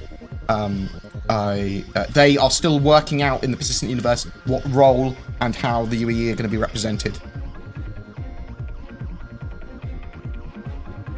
Bored, are you ever a stoned gamer? It's not particularly legal in my country, unfortunately, to stone. Maybe one day. It'll probably relax me significantly. Has CIG ever said whether Foundry 42 would switch to assistant development the persistent universe after Squadron 42 is completed? So, Squadron 42, there's a lot of stuff that is developed for Star Citizen as a whole and is used in Squadron 42 and in this persistent universe. However, once Squadron 42 Episode 1 is complete, I believe there is a lot more resources going into the persistent universe because they don't need to work on the engine or core of Squadron 42 even for Episode 2 and 3. It's more cinematics and level design and placement and animation and stuff like that and mocap. So it's a lot smaller scope. They've got all the core done, boom. And obviously ship design and things like that as well. But that's a lot of stuff for the persistent universe as well. So they are lots of it shared. I will ask CIG more about that because I'm trying to get some answers on breakdowns of employees, breakdowns of teams, and who's working on what. I will add that to the question list. Get a bit more detail on that.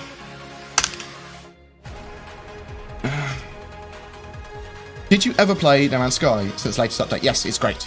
It's almost getting close to what they originally wanted with No Man's Sky, and there's some extra bits on there as well. Do you think the improvement is good advertisement for doing development the way CIG did, and not the big Sony development way? So, No Man's Sky were not honest with some of their stuff. Like, I mean, I can certainly say that with Star Citizen as well. There's been terrible things that they've said, like with timescales and things they've all changed or whatever. But No Man's Sky basically lied to your face directly as you were playing it. They were like, yeah, that's there. Yeah, multiplayer's there, but we're on the same planet in the same place. Oh, no, it's not there. So No Man's Sky could have been more honest and transparent about their process, and they wouldn't have had the same problems they did. It is a great story of redemption, No Man's Sky, because they put their heads down and they worked on the game to make it improved and good. So, and they're different games. Sony forced them to publish early, but it was No Man's Sky deciding to not be transparent and honest about all their stuff that caused them the problems in the first place. Is the PU going to be similar to PlanetSide 2, where players will be able to support a faction of their choice and conquer systems? There might be missions, and there's going to be factions and that sort of stuff in game, which basically sounds like you should be able to increase the rep of and expand their influence. And there's good, like, I think they're called guilds is one of the things as well. There are more NPC-run organizations that you can join and participate in, but there will be factions. There will be pirate factions, and like in Ruin Station and stuff like that. You'll be able to do a load of missions for a particular pirate org, and if lots of other people are as well, might expand their influence, and then that will affect the mission system and subsumption and their influence in the area, all that sort of stuff. So that's the sort of like assumption. With the introduction of ship customization for the 300 series through the website, do you think skins such as the F7A skin for the Hornet will be implemented through the system soon? I'm not sure. We're not sure entirely how that's going to work. There's been suggestions that some of this customization is also through is in game as well. But I have to wait and see. Morning, Montoya. Love your face. I do really enjoy your channel, actually, Montoya. I think you get some hate from obviously the more Star Citizen trolly elements and people that don't like you being smug and reasonable, because you are pretty fucking reasonable. I really like your content. Bored. I'm Graham. I donated $50. Thank you, Studio Edit. I suppose it converted it to £50, which converted to $63. When the game is a little more stable, add me and we can test the Javelin and Polaris head to head. That sounds beautiful. And once we have the Javelin, once we have the Aegis, once we have the Polaris, we can do silly capital ship fights. Oh, I'm looking forward to that. Yeah, feel free to PM me, Studio, and I'll get your details. Are there 3 parts to the currently anticipated Squadron 42 story? Yes. Episode 1, 2, and 3. All effectively, I believe, standalone AAA games is the way they see them. But they are effectively... Originally, Episode 2 was going to be a mission pack, but I think they built them into full games now. Originally, it was just going to be Squadron 42, Episode 1, Squadron 42, and then a mission pack for that. But obviously, the game has expanded and the scope has changed.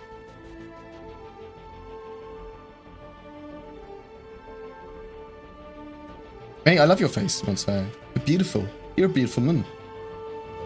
When do you think we'll see the new damage model? Well, they are building a physicalized damage system for Squadron 42. When is that?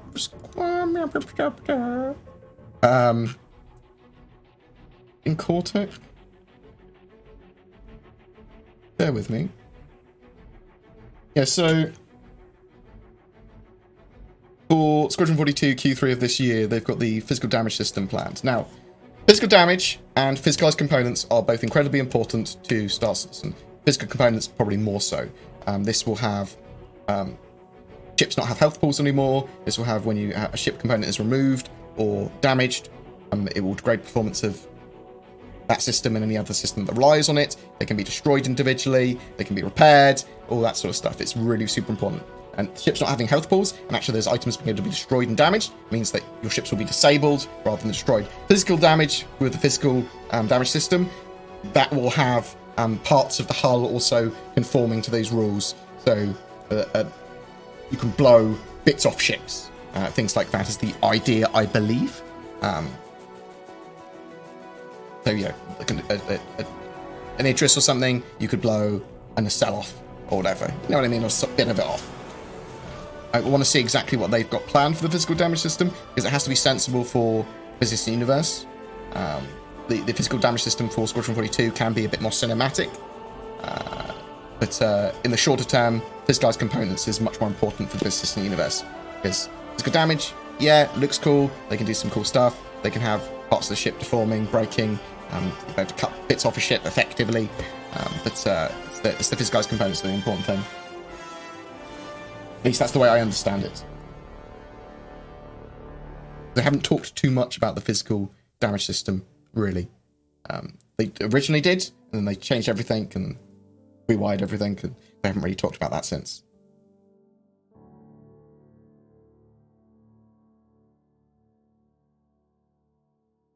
What else have we got?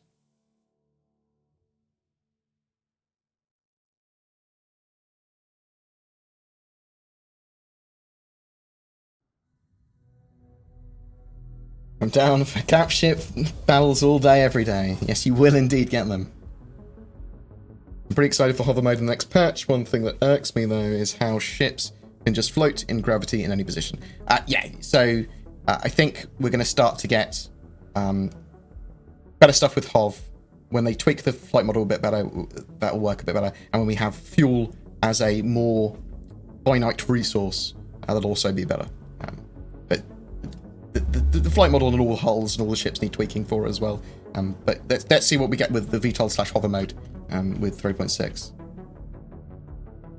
Did you see Mike Rubyrod's video on feature creep? Yes, I did. I watched his answer the call. Which creature would you like to see next? Host tortoise in game. Any creature that has a physical presence in game that is a threat. I want to see an animal on a planet I can shoot, I can kill, or that can attack me. That's what I mean, I'm fine with just rats and voles and stuff to start with, to be honest, or even insects or something. But just something on those planets to make them a bit more interesting with wildlife. I mean, I'd love to see sandworm. I'd love to see proper bears and things running around and chomping up people.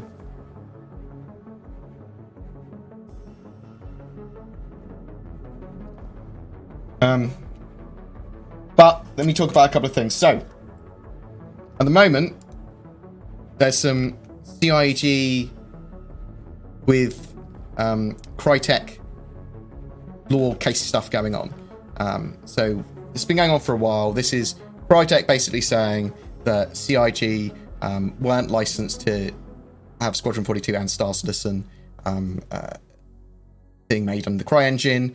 It was only for one game, their original license. Star Citizen was originally using CryEngine to build their games, and they also said that they weren't allowed to change their engine to Lumberyard, which obviously the court hasn't disagreed with. So CIG have requested, since all of this, in the ongoing sort of like dispute, that if Crytek lose, and there's a high probability of that, or at least there's a probability of that, that they should put up a bond to prove they can pay.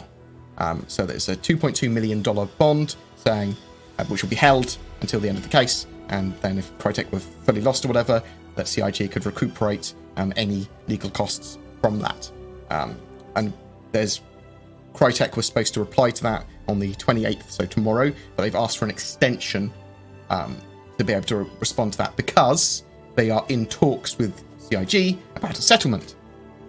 So some people have suggested that the settlement is Crytek trying to settle with Cloud Imperium and give them money and saying, oh, make it just go away, we don't want this anymore. But it's more likely it's the other way around. It's more likely that CIG are paying a token sum to Crytek and obviously using this ticking clock as leverage.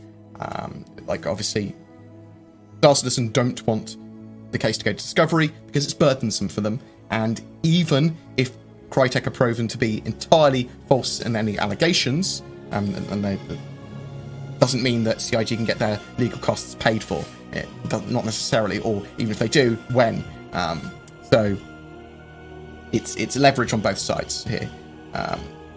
This is interesting because it was sort of like the document reads, CIG have basically said they weren't looking to extend the timeline of when Crytek had to respond. Crytek expected CIG to be okay with that, but they hadn't requested it or anything. So Crytek are like, oh god, yeah, we want an extension because we're in talks with them. Obviously, CIG want to leverage any time they can and get as small a settlement as they can. I mean, as people said, it's quite possible that Crytek are trying to pay CIG off now, but I think that's very unlikely. But it's interesting. It looks like it could be coming to an end very, very shortly. The Crytek v Star Citizen case. It didn't look like it had any legs to start with, though, which is a lot of people did say, a lot of lawyers did say. A lot of people shouted them down, saying they didn't know what they were talking about, and they're scattered with this pro company. Well, Squadron will take money, and they'll represent you. That's their job. It was an interesting one. I'll cover it as best I can. But, yeah. It's just interesting. I'll link that as well for people's. It's interesting to see that they were in talks. Both parties are engaged in ongoing efforts to resolve this matter through settlement. If the settlement is ultimately reached in the coming days by the parties, an extension of time to respond to the bond motion will allow the parties to avoid incurrence of additional time and expense associated with that motion. Crytek have promptly say. Defendants have indicated they are unwilling to stipulate to such an extension. However, Crytek submits that the time and expense required to respond to the bond motion under the current deadline may derail any settlement discussions at this juncture. Therefore, a short extension is respectfully requested. And they've been having sort of like video conferences and things like that. So hopefully an end to that very soon.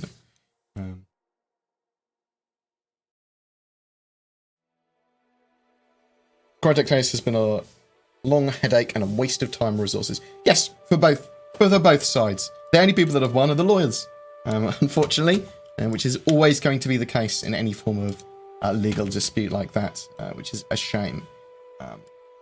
Something that I'm hoping that we do get this week, though, is 3.5.1 to the wider PTU. 3.5 has broken a load of gameplay loops. It's added a load of cool stuff, admittedly, and it is pushing Star Citizen forward, yes. But a lot of the gameplay, there's breaks in that, which make it less stably playable for long periods of time, which is a massive shame. So I hope 3.5.1 will solve that. It's currently with the Evocati. Once Microtech is done, do you feel the production of future systems will ramp up in speed because the basics have been laid down? At Montoya, they also need to get Crusader done, and Horizon and jump points. But once they have that all done, yes, I do believe that, well, it's definitely going to ramp up speed because we only have one. So anything more than one is faster. But I do genuinely believe that they are able to rapidly produce moons and basic 1 to 2 biome planets and moons very easily. The only things that are going to take them any form of time in the short to medium term are the hero landing zones. Now, if they go through the route of Pyro, Nyx, Odin, then they've got quite a good route of stuff that's either already made or very, very simple. So, yeah, I think they can get systems out pretty quick, and I think we'll see potentially, well, at least one more system next year. I'm hoping at least 2 systems next year. That's the dream. Come on, CIG, prove me right. But they've been focusing on Squadron 42 and getting all their procedural tech and related tech done.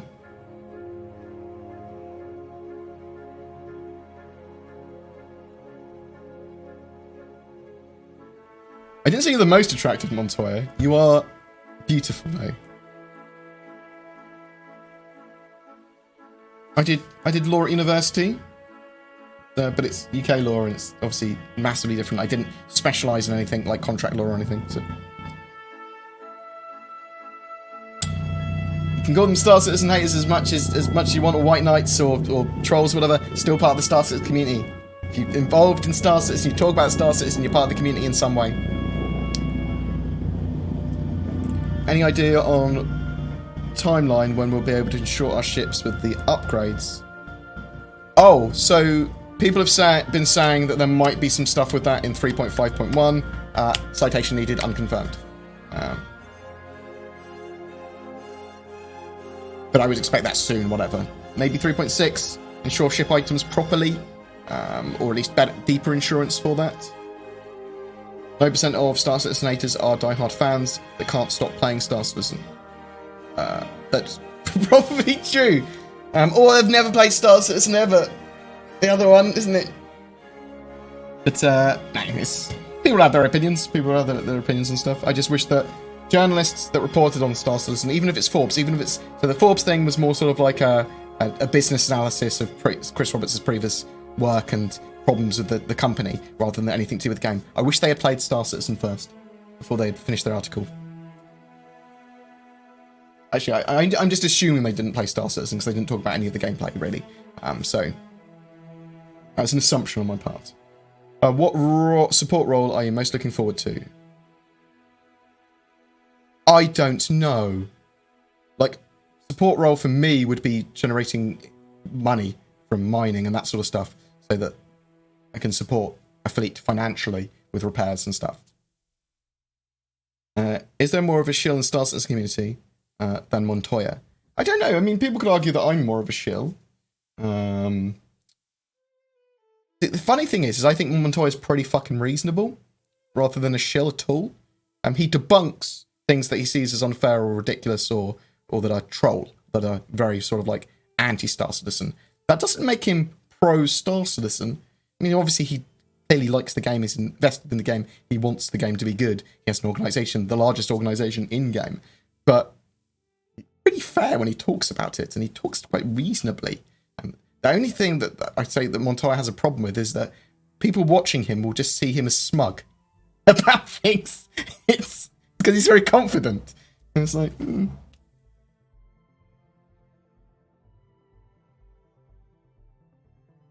You're the best White Knight shield beside me, thanks. I don't see myself as a White Knight at all. I cover the game a lot, and I talk about it based on my point of view of it as well. I typically try to say when it's my point of view.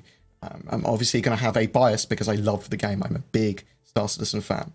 But,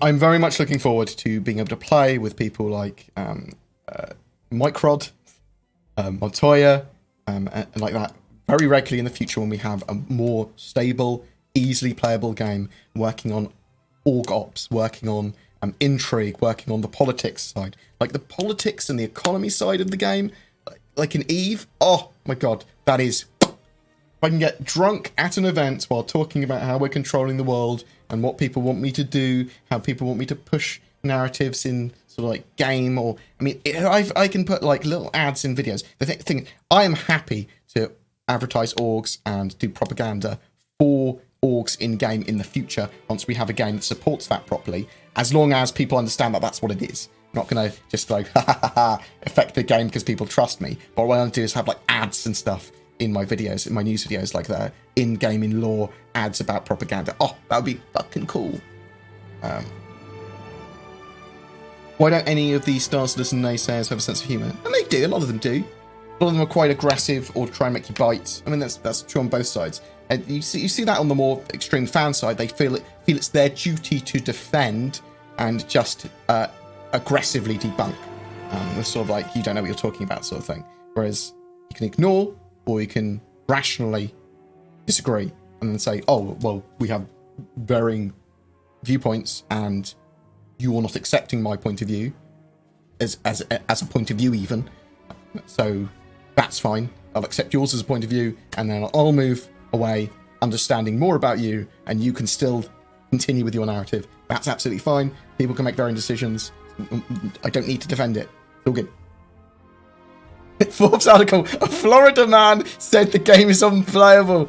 Sounds good to me. No research needed. Boom. Done. That's it.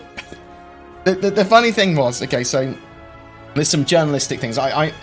So one of my guilty pleasures is that I watch political news from the left wing, from the right wing, and from centrist point of view, and sort of like other points in between on the same story. And watching those stories is like watching three entirely different stories about the same thing. It could be entirely.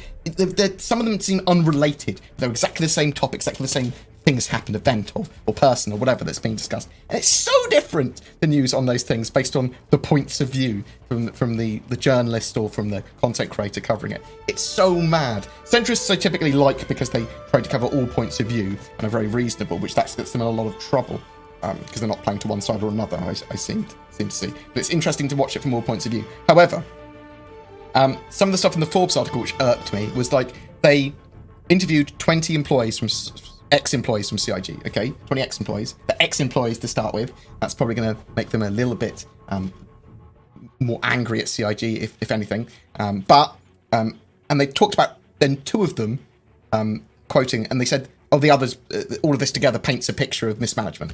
It's like, those other 18 could have been really positive about CIG, and you've decided not to use them. You've just used two and then gone with an opinion based on that. And that's what I don't like. I don't like the conclusion of opinion as fact. It's like, this means this. What? No, it doesn't. I would suspect there has been definitely mismanagement and, well, there's always going to be mismanagement in any company, but severe inefficiency when they were gearing up. And I do think that Chris Roberts was a micromanager of people. And I suspect he's got skeletons in his closet from the past. Pre-Star Citizen. He had an ex-wife. Like, there's weird shit in people's lives. Come on. Not relevant to Star Citizen. But that's the thing with the Forbes article. It wasn't relevant really to the game development as it is now at all. It wasn't looking at the game development. It wasn't looking at the game. It was looking at Star Citizen as a company and the early stages of that, and saying, well, these guys don't know what they're doing, or at least they didn't know what they were doing, really, and looking at Chris Roberts' past and stuff. It's like, doesn't really have much bearing today.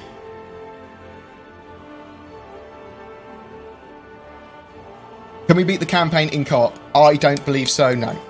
They've talked about having some of the combat areas and bits and bobs potentially replayable as co-op. It's like you can play as someone's wingman. I suspect that if they are modding or whatever, very quickly someone will mod the game to be co-op.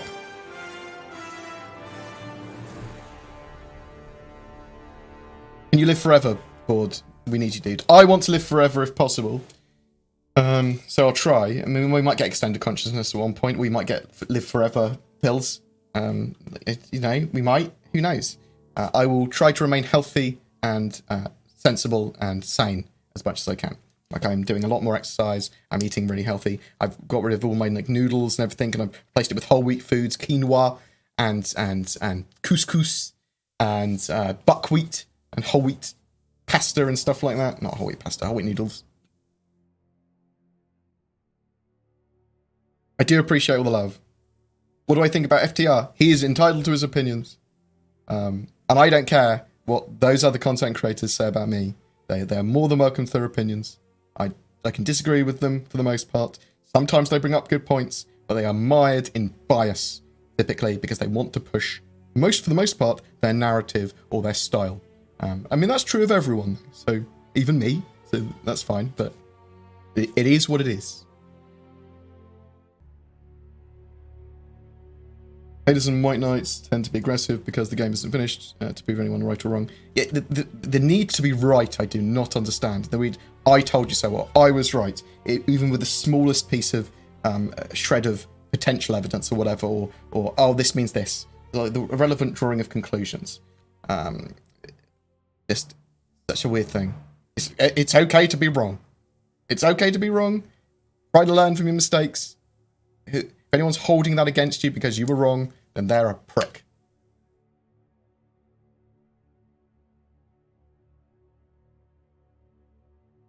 I find his voice so soothing. I use Adobe Premiere as my thing of choice, my editing studio of choice. You can buy Sony Vegas Pro very cheaply on like Humble Bundle and stuff from time to time. Premiere is expensive and is subscription based. And Vegas Pro, you can buy it with a license. So I haven't used much Vegas Pro. I used it a little bit and went, oh, this is quite good. But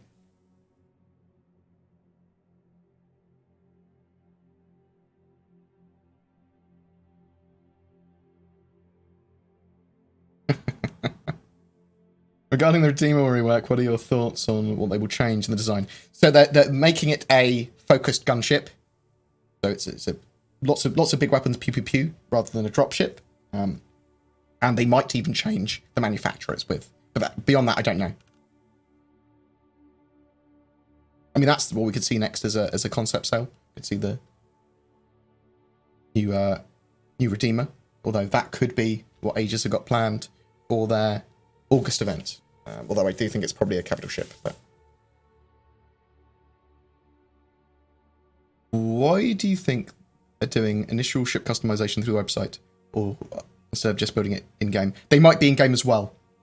I think it could be in game as well. It might be through just the website. It might be both.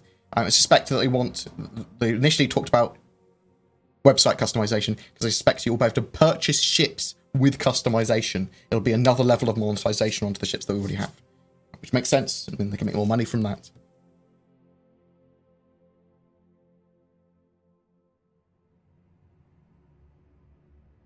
I don't think living forever would be boring. And if you have perfect memory, it would be. But think about all the things you forget all the time and all the experiences you constantly forget. My memory is fucking terrible. I live by lists, and I'm able to recall stuff factually and logically, but I don't remember stuff very well. As long as your memory is shit, being immortal is fine. You're proud of me. Thank you, Spirit of the Wolf. Thanks, Mum. Appreciate it.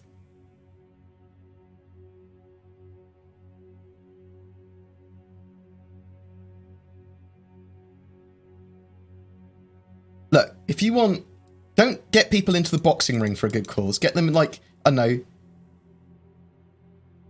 Don't even get them throwing milkshakes at each other. That's not good either. That's fucking assault. Do something silly, like go in gunge tanks to raise money. Do Tough Mudder. Tough Mudder. Do like a 100k run or something for charity. Jeez. When AI crew is implemented, how do you think their capabilities should be balanced when compared to human players? Do you think we'll see AI crew members before 4.0? No, because 4.0 would be Q2 2020 would be 4.0. Yeah? Q3 2020. No, Q2 2020. Because Q1 2020 is 3.9. So the number system is relevant. The numbering system for patches. Well, it's not irrelevant, but it will just progress by 0.1. Doesn't mean anything more than that, other than it's getting a larger number next to it. AI crew should be not as good as human crew, typically. Obviously, it depends on the human crew that you've got. But we need all of the NPC AI tech that Squadron 42 has, and then lots more stuff for Persistent Universe before they can even consider putting AI crew in. You might see the AI modules that turn some turrets into automated turrets before that. I would expect that would be the sort of like first thing we'd see with that kind of thing. Obviously, AI crew do exist on ships, on the NPC ships, although they're sort of like done a bit magically, a bit sort of like faked. But they do technically all exist on those ships and run those systems individually, is the idea anyway. One of the other things is they need to simulate, have physicalization and simulation of NPC crew. So what I mean by that is that you don't want an NPC crewman physicalized if he's in your engineering bay in a capital ship if there's no one else there.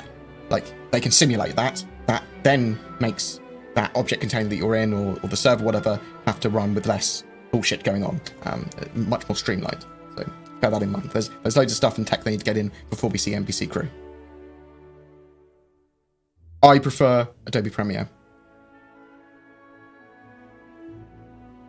Why do I like Adobe Premiere? Just because I've got the most experience with it. I will try Sony Vegas Pro out properly because I think I bought a copy in the Humble Bundle. But I use Premiere Pro, so I like it more because I can use it. It's basically what it is at the moment. Unfortunately, it's not a great review of it. I like it more because I don't know how to use the other one, is literally what I'm saying. What kind of special scanning do you think the 315P will have over the 325A? I just suspect it will have better scanners and sensors. They'll be able to pick up stuff more sensitively. It'll probably be longer range as well. I know you're under NDA. Can you say anything about how 3.5.1 feels? No, I can tell you that it focuses on quality of life updates because that was in the newsletter. I can tell you that it's got the 300 series variants in, or at least it's planned to, and it should address a load of the 3.5 problems, or at least some of them. I'm hoping that we get the customization system and some other bits and bobs with that as well. There could be a lot of little surprises in 3.5s, 3.5.1, so it'll go to wider PTU soon, so I'll be able to talk about the patch notes and my experiences with it anyway.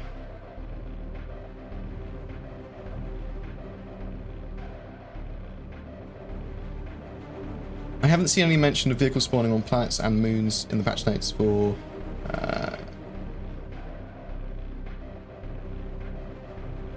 I don't know whether vehicle spawning and ship despawning is going to be fixed in 3.5.1. I can't talk about the specifics of the patch, unfortunately. I'd hope it would be.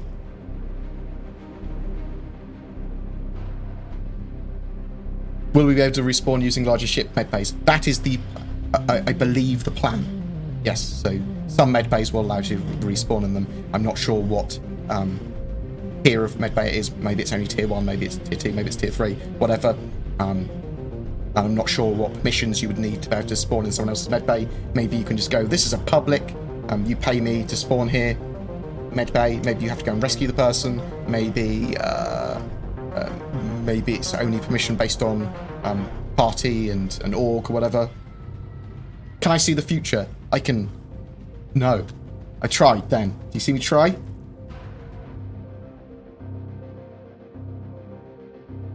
Was the update supposed to be released today? It's possible it could come out today. I think it would be more likely to see wider PTU maybe Thursday.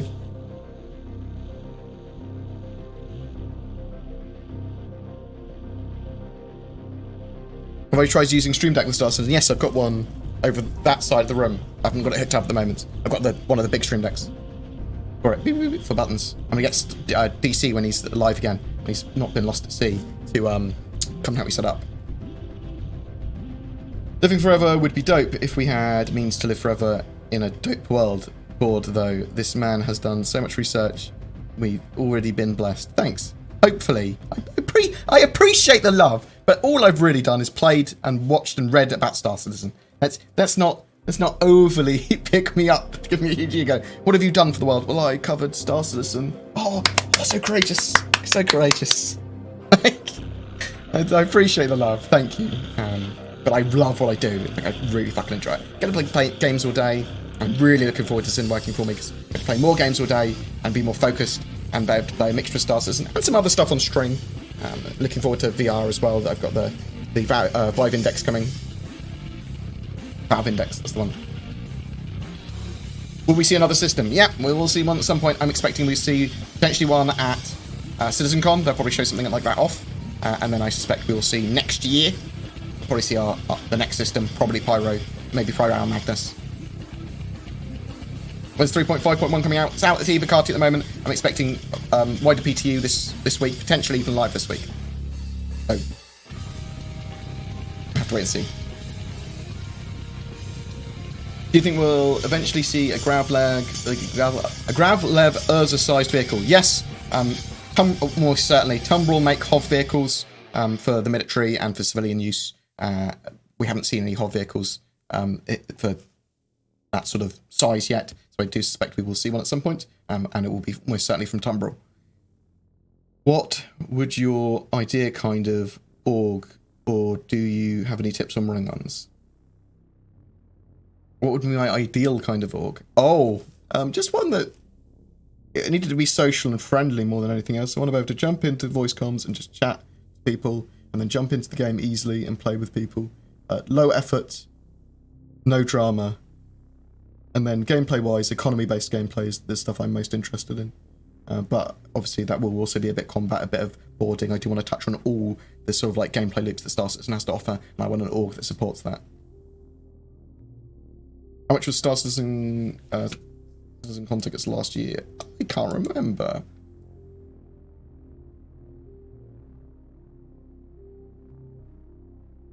$18 tickets.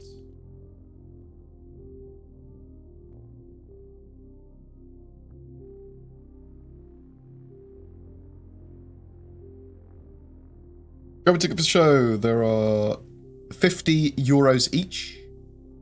Last year, I think there was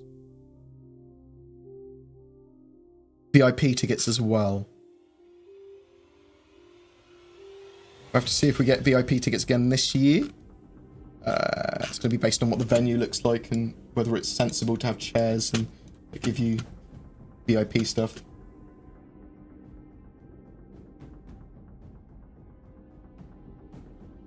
How will the Carrack's rover potentially be different from the Urza feature-wise? It might be better for exploration, so longer range, environmental protection, things like that. No weapon. Think I stand a chance as an anti-Star Citizen rap streamer? What? I haven't seen any rap for Star Citizen. What are you talking about? What is going on? What's happened here? Hey bro, I'm a YouTuber, Star Citizen chill. Take a chill pill. Still waiting for the magical object container streaming? Bless. What up with the $100 JPEG? That lovely alien tax free? What? Actually, now you say that, Windlord, I think you should do streaming rap. You're the best. I love it. Can I use your face in a video? What video? It's like some sort of like Crime Watch or something that's not appropriate. No, I would not give you permission for that. If it's if it's something flattering for me, then yes, Ringo. Oh God.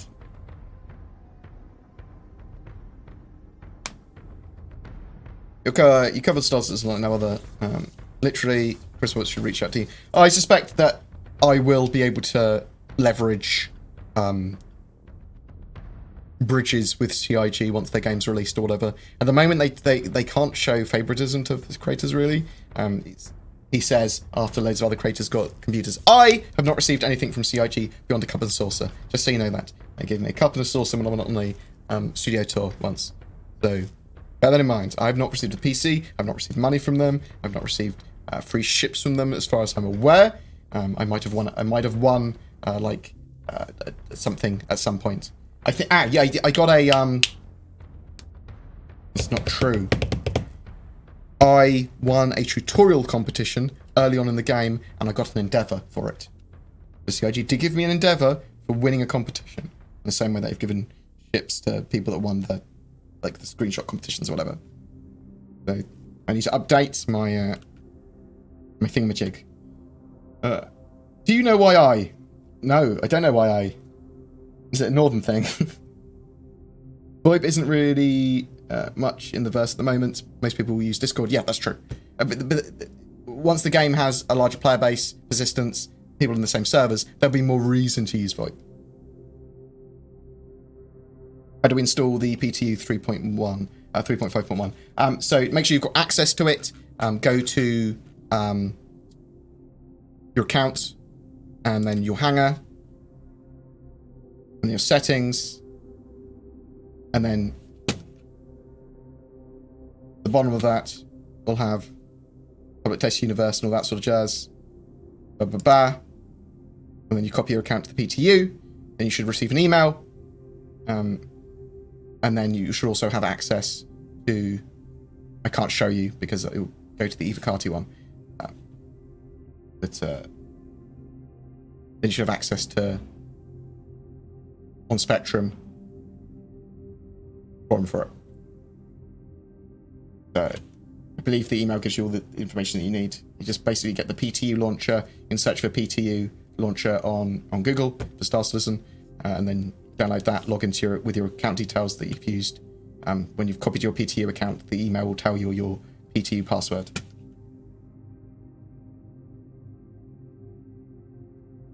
It's dying normal when I leave a cutlass. No, that is not normal, but Star Citizen is buggy, yo. The cup of salsa. No, it wasn't salsa. It was a teacup. It was a teacup and saucer. Saucer, not salsa. Fuck you. Like, this is proper English, okay? I was educated. I know how to speak. Your interpretation of the words that are bad. Your ears are bad. Do you believe we'll see the prospect of needing to land to mine on planets in the future? I believe it will be able to do that. I believe it will be able to land on planets to mine, and that will be sensible because it will use less fuel. Is there a way to view ships that are purchasable in the pledge store? Some have the ship is in-game and ready to fly immediately, but it's still not purchasable. I don't think you can sort the pledge. The store page is fucking awful. Pardon my French.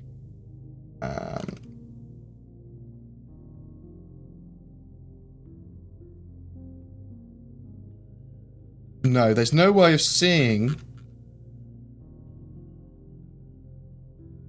individual ships without clicking on them. I think you can go to standalone ships and extras. Yeah, you can go to standalone ships and extras. That's the best way of seeing what ships are available currently.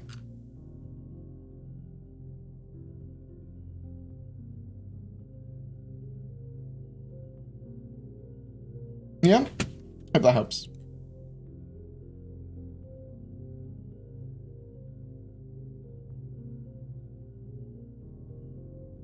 Right. I'm going to break for lunch, and I'm going to cook my parents some, I'm going to roast a chicken. I'm going to make some gnocchi. Actually, I'm not going to make some gnocchi. I'm going to use some fresh gnocchi and fry it. And then I'm going to make a basil sauce. Because, although it doesn't look particularly impressive at the moment,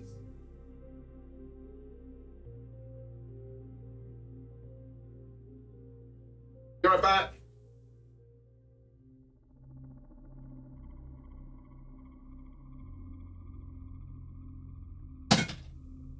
One of the plants is almost dead, unfortunately, which I will replace. Can you see that? It's not a euphemism, but I've been growing my own basil. I get quite a big yield every week from it. I got that. I've got greenery in my room. It makes me feel like I'm in space. But yeah, and I'm chef. Well, I used to be a chef. I'm pretty good. So I'll make my own pesto later. And I'm actually going to make it with a mixture of toasted pine nuts and honey cashews, because pine nuts are expensive. Honey cashews is actually very, very nice with pesto, I find. I watched Interstellar for the 100th time. Do you think we should get closer to stellar objects like black holes? There is a system with a black hole in it. I suspect that will be used for some sort of science gameplay. Cracked time travel yet? Need that November anniversary sale so bad? No, we do not have time travel. Fucking Kit was getting so angry while I was watching a play from Close to the Sun, and it sort of like just goes, time travel, to explain shit that you don't understand. He's like, what? What? I am saying basil. Yes. What do you mean? Am I saying basil? What? Basil. What do you want? What do you want? You want me to talk about herbs? Oh my fucking god! cut off my own head. Yes, and I will be using that cheese specifically, just a cheap Italian hard cheese.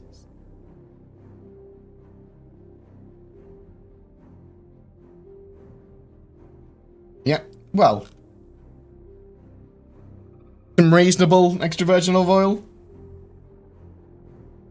salt and pepper, maybe a tiny bit of lemon.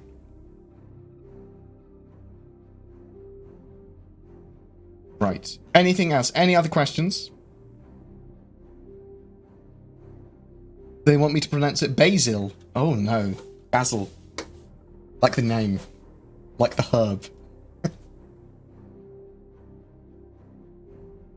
I once had some braised agrulla. That's the fucking word. That almost tasted like bacon, but was vegan. Any idea how they did that? No, but I've been able to make using layered rice paper and then like smoked paprika and stuff, fake vegan bacon that's actually really fucking good and looks good as well. It tastes nice. Tastes like smoked, almost like smoked bacon. You can do some stuff with MSG as well to make food taste a lot more sort of meaty without really adding anything like that.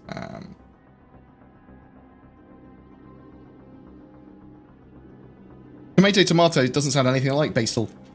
Hi, Board. Most of the star systems in our galaxy are 2 star systems, yet none in the game are planned to be. Do you think they may add them? Oh, binary systems. I think we'll see binary systems, yes, in the future. I just don't know when. It might be quite far out. They do silly stuff like that. They'll have weird worlds. They'll have weird fill-ups for planets. But it's sort of star citizen lore and the universe. It's not a real solar system. It's not a real galaxy. It's like their own made-up one. Do I know when the Polaris is going to be worked on? I would expect it to start seeing proper work in earnest towards the end of this year. Is distortion damage being worked on or supposed to be worked on in the alpha right now? We should see balances to distortion damage in 3.6 or 3.7, I think.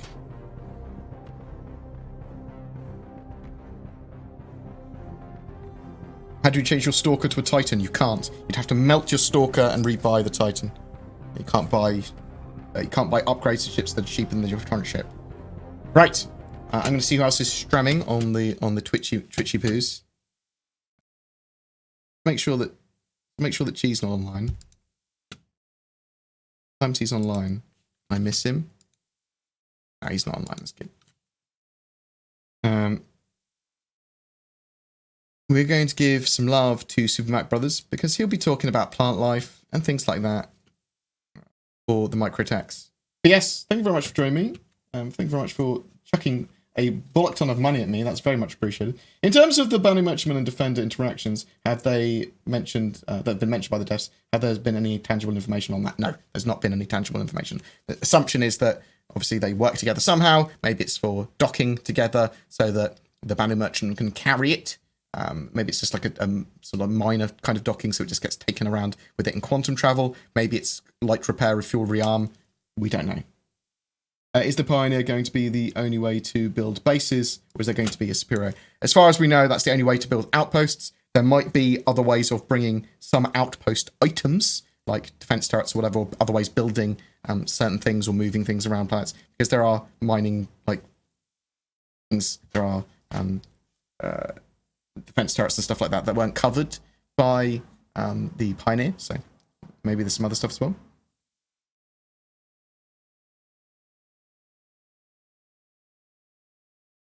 Our changes to the UI are going to include different HUD colors.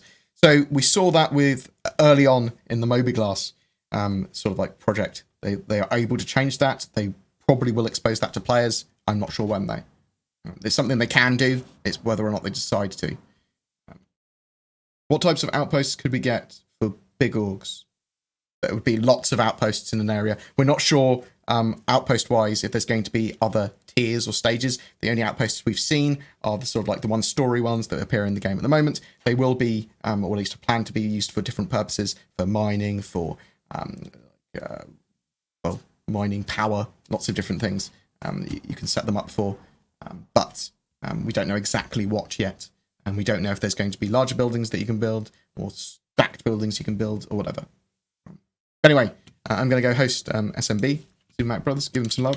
Thank you very much for joining me. And I will catch you next time. Thank you so much, like, genuinely, guys. I really fucking do appreciate it. You guys are the best.